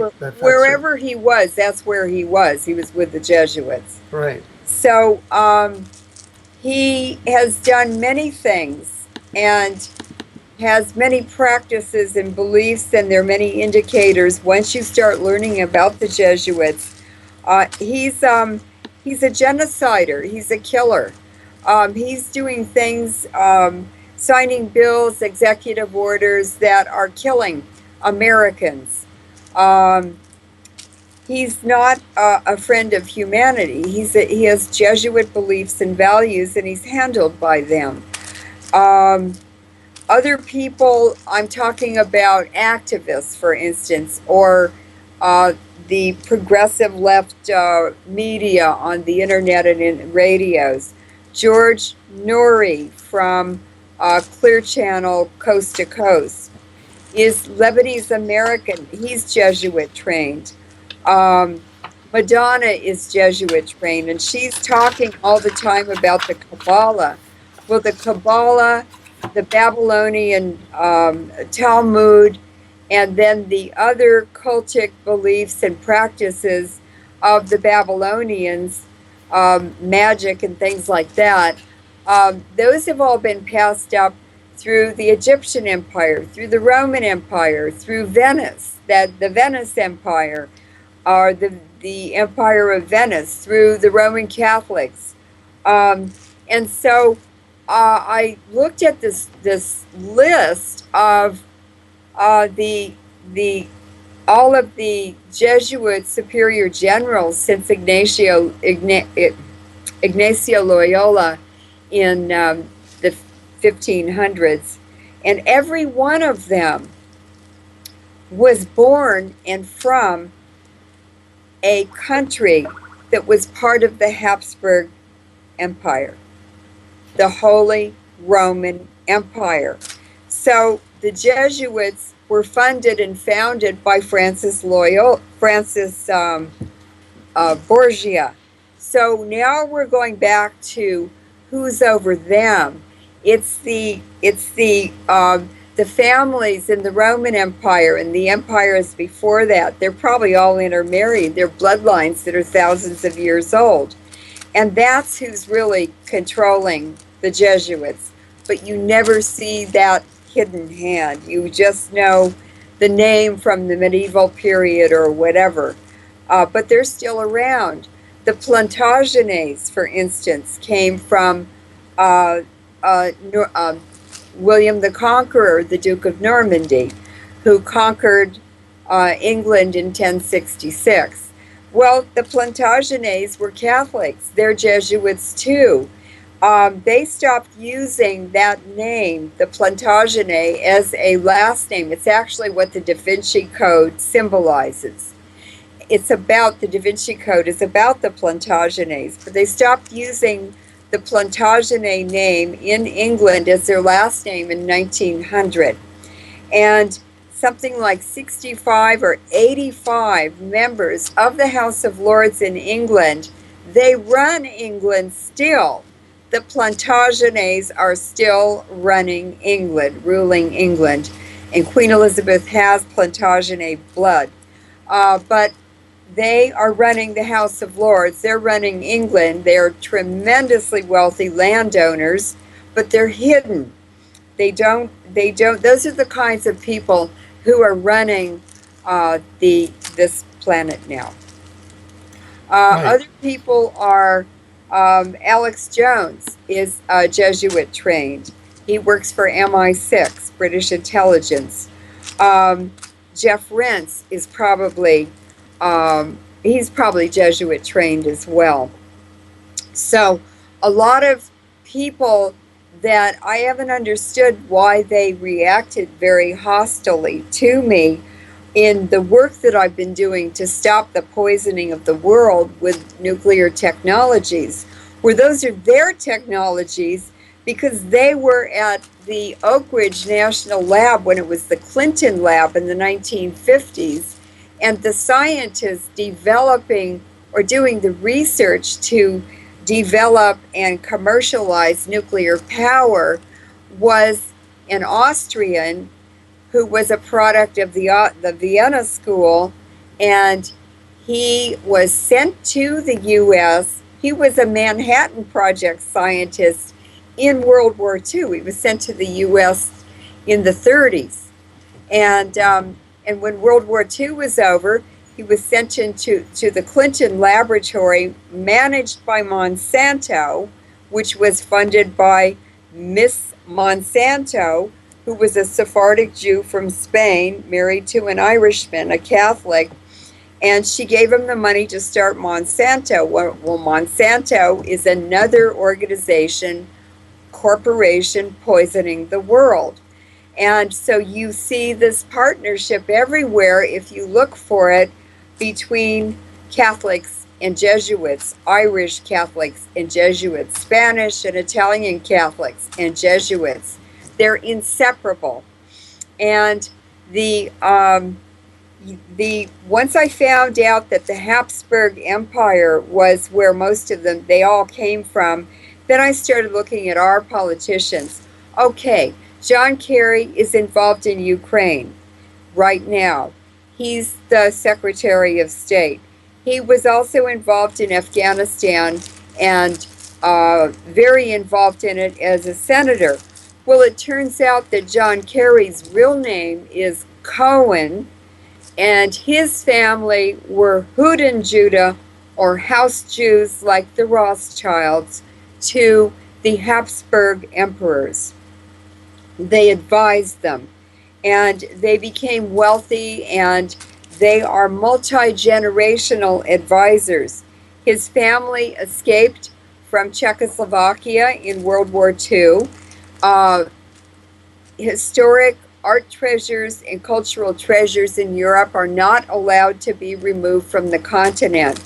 His family bought a chateau in Normandy near where the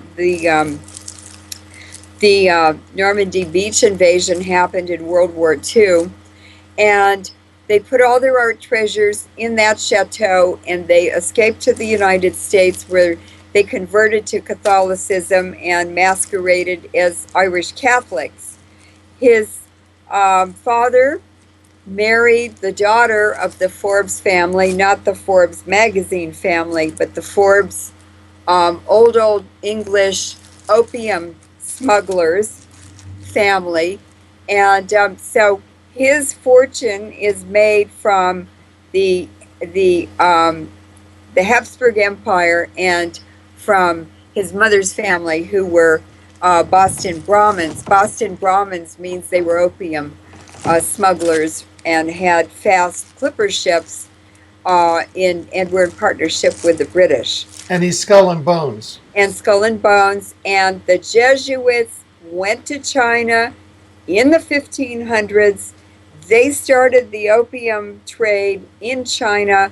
They addicted 250 million Chinese by 1900.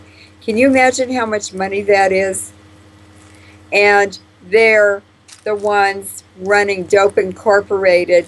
The British are the mask on it, but it's the Jesuits running the dope trade. Right. Carey recently, 12 years ago, I guess, he married Teresa Heinz Carey. He was divorced, and she was the widow of the Heinz tomato ketchup heir, who was a senator in the U.S. Congress. He was killed in a plane crash. She inherited $200 million when he died, and she and Carey ended up getting married. Now, they're both Catholics, practicing Catholics, but I found a description of their wedding ceremony, and he was married wearing a yarmulke and under the canopy that is used in Jewish weddings. So they are both crypto Jews. They are both Jesuit trained as well. And so when Madeleine Albright is another crypto Jew who is Jesuit trained. I mean, the whole government is full of them. The State Department is full of them. They're running this country. The Jesuits own outright the, what's the name of the agricultural company? Cargill. Cargill. And that's a horrific center of pedophilia throughout the corporate world. So when you start looking, every rock you turn over, there's a Jesuit under it. Right, right. So could you bring us full circle then to the Argentinian Jesuit Pope? Yes. Now this is really interesting. But how do you pronounce his last name? Bergoglio. Bergoglio. Oh, Bergoglio, yes. He became Pope when Ratzinger was forced to resign because of his involvement in pedophile rings and murdering children in Ninth Circuit these ceremonies, twisted ceremonies they have. And he is now Pope Francis. He was also involved in disappearing people in Argentina during the junta. He has also been named in court testimony in Belgium at the International Criminal Tribunal that Kevin Annett organized about pedophilia in the Catholic Church and in the Queen Elizabeth as well. And Bergoglio is the first Jesuit pope. Now, what's interesting about Bergoglio is Argentina is due to have a very large slice of the mineral pie of Antarctica. The British attacked and took the Falkland Islands, which really belonged to Argentina, but they stole them so that they could get access or a share of the mineral pie in Antarctica. A country must have a geologic connection structurally to the Arctic or the Antarctic in order to share in the mineral pie. The British are now annexing the South Island of New Zealand. They're removing it from the country of New Zealand, and it's their headquarters, Queen Elizabeth and so forth, at headquarters in the Southern Hemisphere to have access to the mining of Antarctica. And that is why Pope Francis was chosen as the new pope to replace Ratzinger. It's his ties to Argentina and that mineral pie of Antarctica, because it's the Jesuits who are going to benefit more than any other country. Norway, because of the Norwegian explorers in the early part of the 20th century, Norway has the largest claim in Antarctica. So what's happening globally now has a lot to do with dividing up the Arctic and Antarctic mineral deposits and riches, and they're very, very rich. And now they have all these Jesuit technologies, HARP and the mind control and that sort of stuff. The Jesuits are really planning to take over the whole world. From what I'm seeing Homeland Security do here in the Bay Area, it's horrifying. They came in and did an inventory of all the food sources, cafes, coffee houses, restaurants, food stores, warehouses, Costco, everything. And a lot of food items are disappearing now. The quality of the food is going down. Even the wrappings, the plastic bags that you put fresh produce in, fall apart when you pull them off the roll in the store. Everything, services, everything is going downhill. And it's because North America, Europe, and Japan are being collapsed. Now, Pope Francis has ties to something else that is very important. It is palladium. Palladium is one of the metals in the platinum, palladium, gold, and rhodium family. They are very valuable because they're inert. They can be used for jewelry and this and that, and they're quite rare. They're fairly rare. And what I discovered was palladium prices started going up like crazy when they had been very flat. Platinum gold were always preferred over palladium and rhodium. And in the early 90s and late 80s, early 90s, I noticed palladium prices were going up and staying up. And there was really not a very good explanation in the public media for what was causing this increase. Well, I did find out that palladium and platinum are used in those, what are they called? They put them on cars to make the fuel. Catalytic converters, right.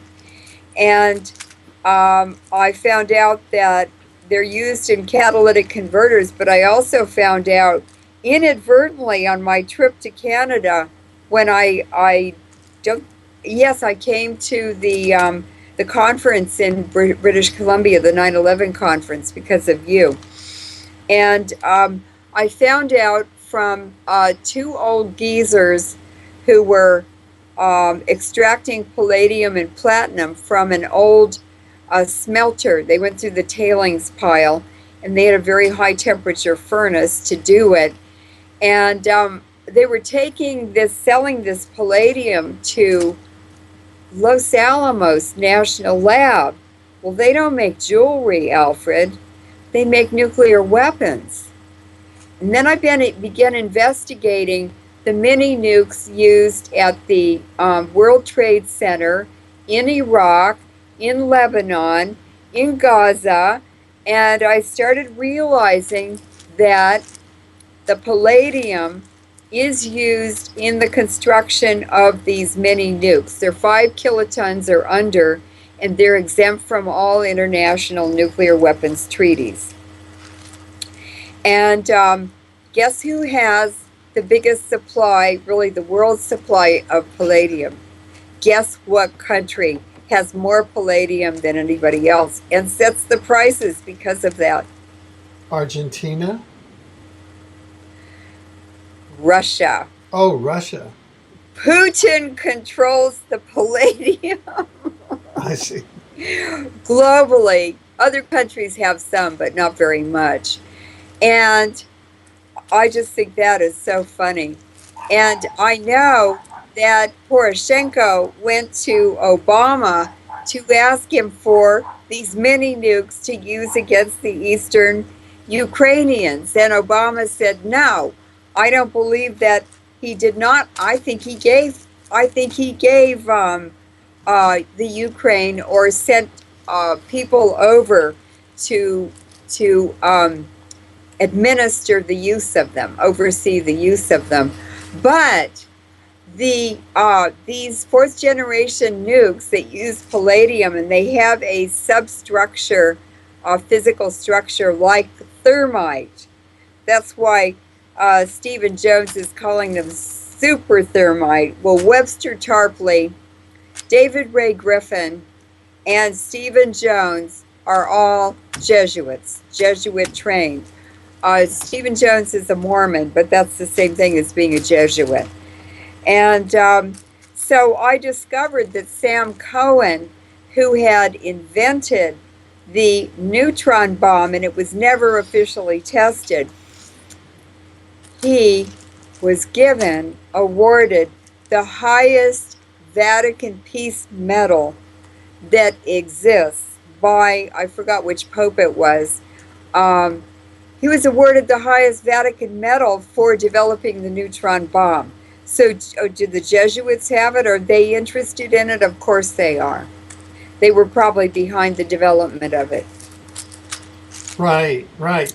So there is Putin sitting there with his discernment. He can decide who gets to buy palladium from Russia and who doesn't. Go ahead. Right. Good. Good. Now, I have two questions because we're coming to the end of this segment, and the first is, if we look at the two major false flags that brought the United States and the world to its present condition, those two false flags involve many of the same parties. Yes. They were the assassination of John Kennedy on November 23rd, 1963, and the 9/11 false flag on September 11th, 2001. Could you describe what you see as the Jesuits' involvement in each of those? Well, those were executed on their orders. Many men and women in the military are Jesuit trained, especially at the highest levels. The presidents, many of the presidents are Jesuit trained. I'm sure the Jesuits control Skull and Bones. They control much of the university life. They control science. They set up the Royal Society of London in the 1600s. So um, these false flags, Yeah, go ahead. Sorry. these false flags are being carried out by the Jesuits and for the Jesuits to bring about transformations that they want to happen that benefit them and take our rights, take our wealth, take our lives, take our fertility. I mean, they're destroying humanity is what they're doing with perverted science and perverted sociology.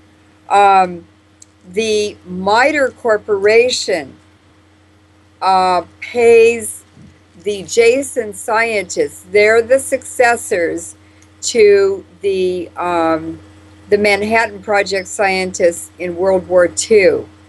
And the Jason scientists are the scientists who work for, civilian scientists who work for and advise the Pentagon.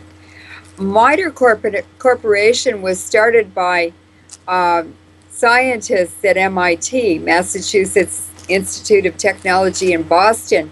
That's a huge, very big Jesuit center. Boston College is there. Carrie went to Boston College. That's where he was trained as a Jesuit. The drug trade went in and out of Boston. Those are the Boston Brahmins, and the Jesuits were there. How could it not be a Jesuit false flag, since all the wars and the organizations that are enslaving us are all Jesuit creations? The MITRE Corporation paid the Jesuit scientists, basically the Jason scientists, to create HAARP. And remember, the Jasons were all involved they're very interested in waves, energy. And the Bushes were very involved in carrying, it's the politicians and the intelligence services who carried out 9/11. And that's all, they're all Jesuit linked. They're all Jesuit trained. Right, right.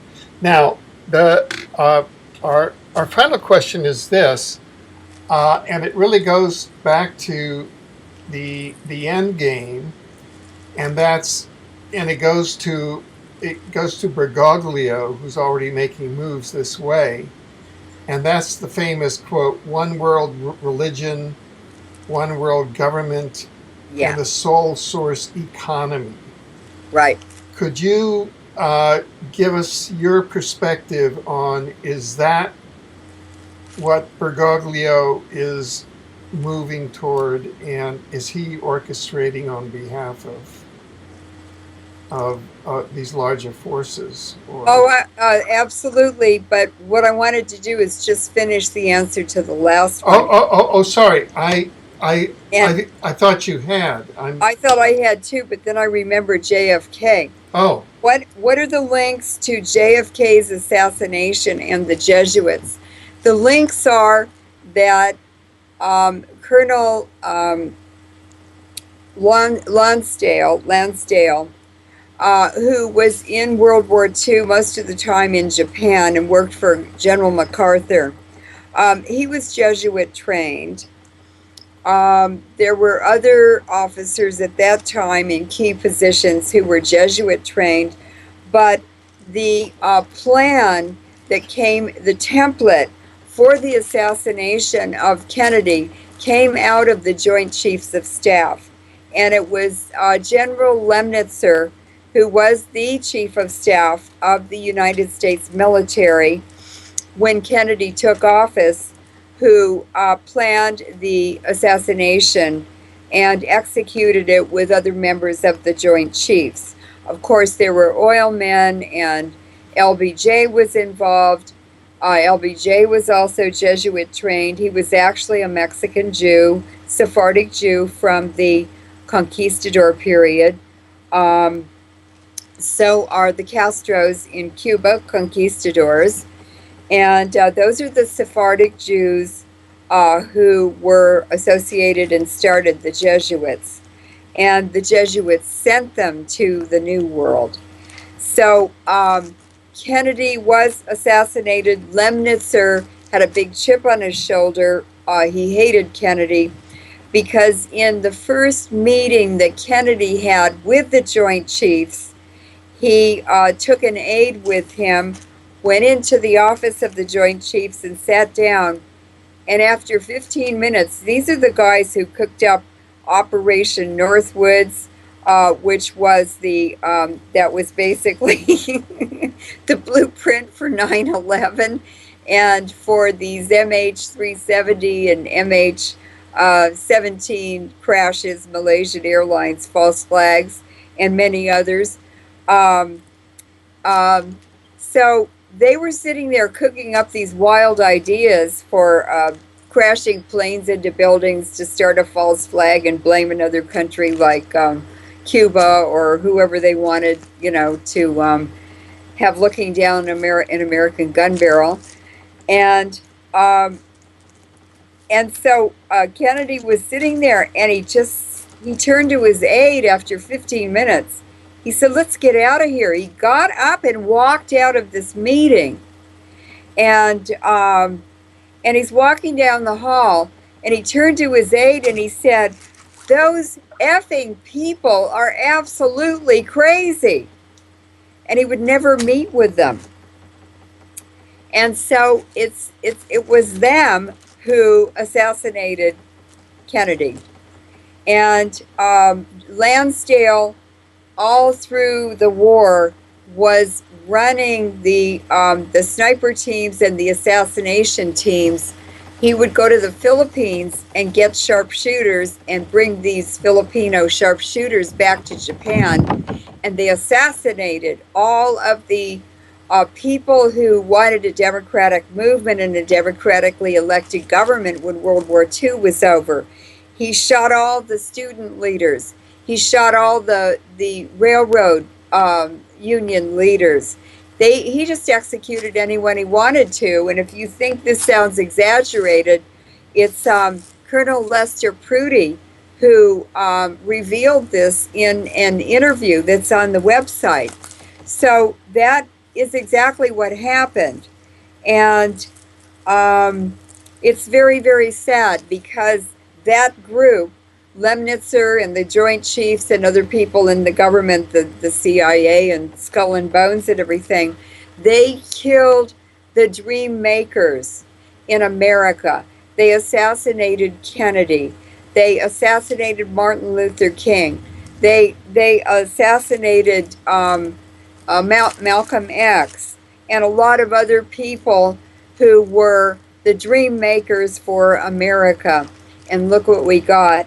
We got the Nazis, Jesuit controlled or Jesuit trained, from the Habsburg Empire regions, mostly Germany. A lot of German crypto Jews, the Bushes, all kinds of them, Cheney, probably Rumsfeld. And all they did was set up the Third Reich in America. And look what Homeland Security is. It's the Jesuit Gestapo that will implement this Jesuit plan, which is reflects the Nazi period in Germany, a very dark period of history. And if you read the activists and the media coverage, alternative media coverage on the Ukraine, you can pick out, even in the militia sites, the writers who are products of that Bolshevik thoughts and the communism values, and they're very militant and very right-wing, and they are working with the oligarchs to set up a Third Reich in the Ukraine. But Putin is not going to allow that to happen. So let's go back to the last question, and that is Pope Francis. Pope Francis is setting up a Nazi architecture, Nazi Jesuit model template for the world, and it's called a total monopoly on everything and total control of all living things. Single source for everything. I see that happening already in the Bay Area, single sourcing. And so there will be only one source for all nails. There will be only one source for all milk. There will be only one source for all food items. There will be only one source for cars, so on and so forth. It's just the worst extreme form of communism that you can imagine. We will not be allowed to move around. They are using terrorism already in the streets, in the shops, on the sidewalks of the Bay Area. It's very frightening, and they're doing it, and Putin is the only one opposing it. And it's because the Jesuits were never allowed in Russia. The Right. Bolsheviks were from Brooklyn. They were funded by Jacob Schiff and the Rothschilds. The Schiffs and Rothschilds intermarried from the time they shared a house. Amstel Meyer Rothschild, who was the first one, and their children intermarried. So Al Gore is very high in that hierarchy because his daughter married one of the Schiffs. Right, right. And what I'd like to do also is just just mention this, because this also is something that you've brought out in your research, and it dovetails so much with this groundbreaking series that you have done on the Jesuits. And that is that today our channel, Exopolitics TV, has also released an interview with a Spanish journalist, Rafa Pal, that has gone back to Babylon as well. And what he's discovered is that, like Jesuitism and like the Jesuits, Judaism is actually a Babylonian-based religion that started in the temples of Babylon and just rebranded itself as Judaism. Right. And is a satanic religion, and just rebranded the satanic Luciferic Babylonian gods into Yahweh, who's essentially Luciferic. So here we have, and this is kind of a convergence which happened synchronistically today. There was no planning of it. Today's Friday, September 26, 2014. Some say that under the Atlantean system, September 26 is the Atlantean New Year. Be that as it may, but you showed that the Jesuits are really the morphed and rebranded Babylonian cult Of the Inner Temple. Yeah, of the Inner Temple. And we also have Rafa Pal showing that Judaism, the Judaic religion, is a morphed Babylonian religion, where the first coin was made, called the shekel, which was actually made by the priests there so that they could exchange the farmer's grain for the sex with the temple prostitutes for the grain. And that's where prostitution was born. So that's where banking and the temple was born, and that was brought over to the Jewish temples, where you had you have both an administrator and a rabbi, and where the Jewish temples were actually both the banks and then the divine temples. That was Jesus. Jesus objected to do that. So, Well, mhm. yeah. It's So also, I go ahead. yeah. So I just wanted to show the diabolical origins of both Jesuitism and Judaism, and that they're both secret, and that throughout these. Oh, sorry. There's a piece of paper that went in Oh, front. okay. We're I know we're uncovering something, and Yeah. and so here we have uncovered all of the false flags. And some people say, "Oh, it was Israel. Oh, it's the Jesuits." Well, it's Babylonia. It's Babylon and the Jesuits and Israel and all of these forces that essentially are diabolical and duality consciousness, and the negative ETs, the demon world, whatever you want to call all those dimensions. But I just want to point out those profound revelations and convergences that I find, really the hope. That's a very hopeful sign that we've been able to root out and expose that profound corruption. And the most important thing, perhaps, that confuses people and why they're so successful at hiding themselves is that they create layers of separation. And this whole phenomenon creates its own victims for cover. Right. Right. Inner temple, outer temple. So Right. there's a secret group or core with all this stuff plastered on the outside, and so everybody's looking at the trees Yeah. and nobody's looking at the sky. Yeah. Exactly. Well, And that's why they're still operating. That's how they hide themselves, and that's how they get away with this. It's all in secret. right. Right. It's all in secret. Well, so we've begun to expose some of the inner secrets here of the inner temple. That having been said, are there any sort of thoughts that you'd like to leave our viewers with at the conclusion of this two-part series on the Jesuits?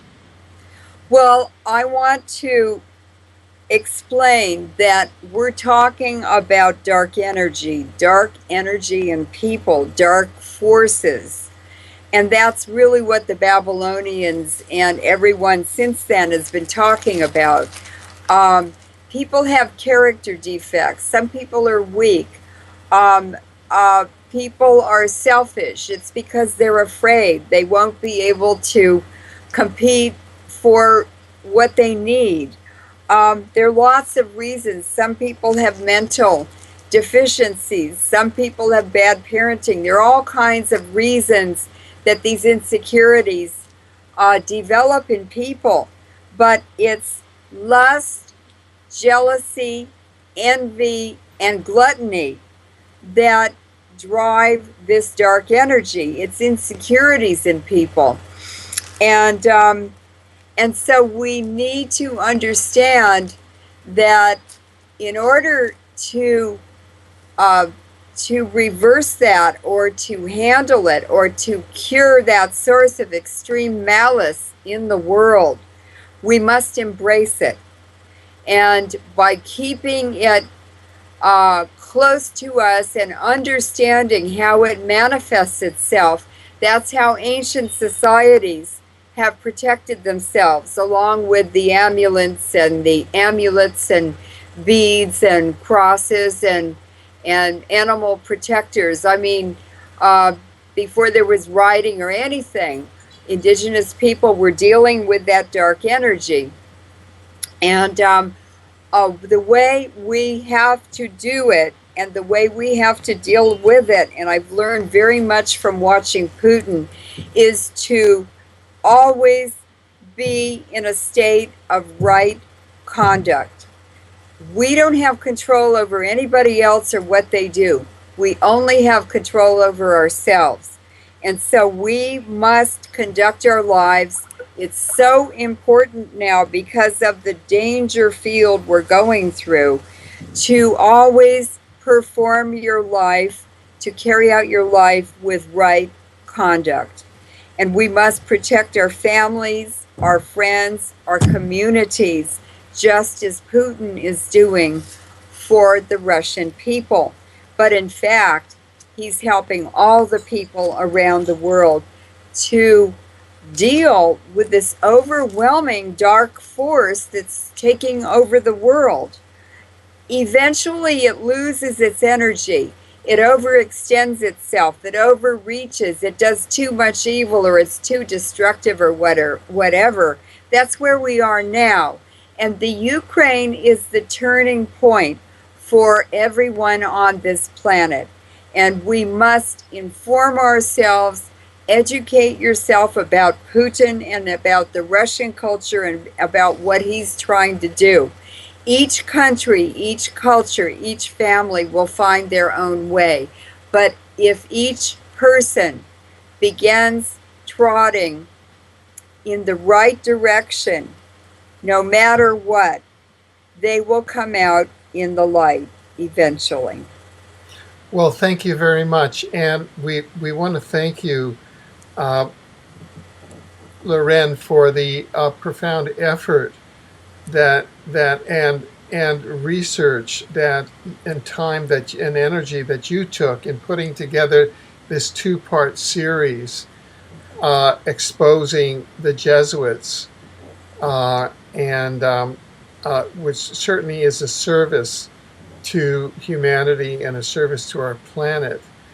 And we look forward to your returning again to our viewers in the future. I am a mother, I am a woman, and I am a scientist. And that is what I have to give to humanity, to educate humanity, to empower humanity. And I get just as much back, maybe more. So focus your life on giving instead of getting. Thank you so much. Thank you.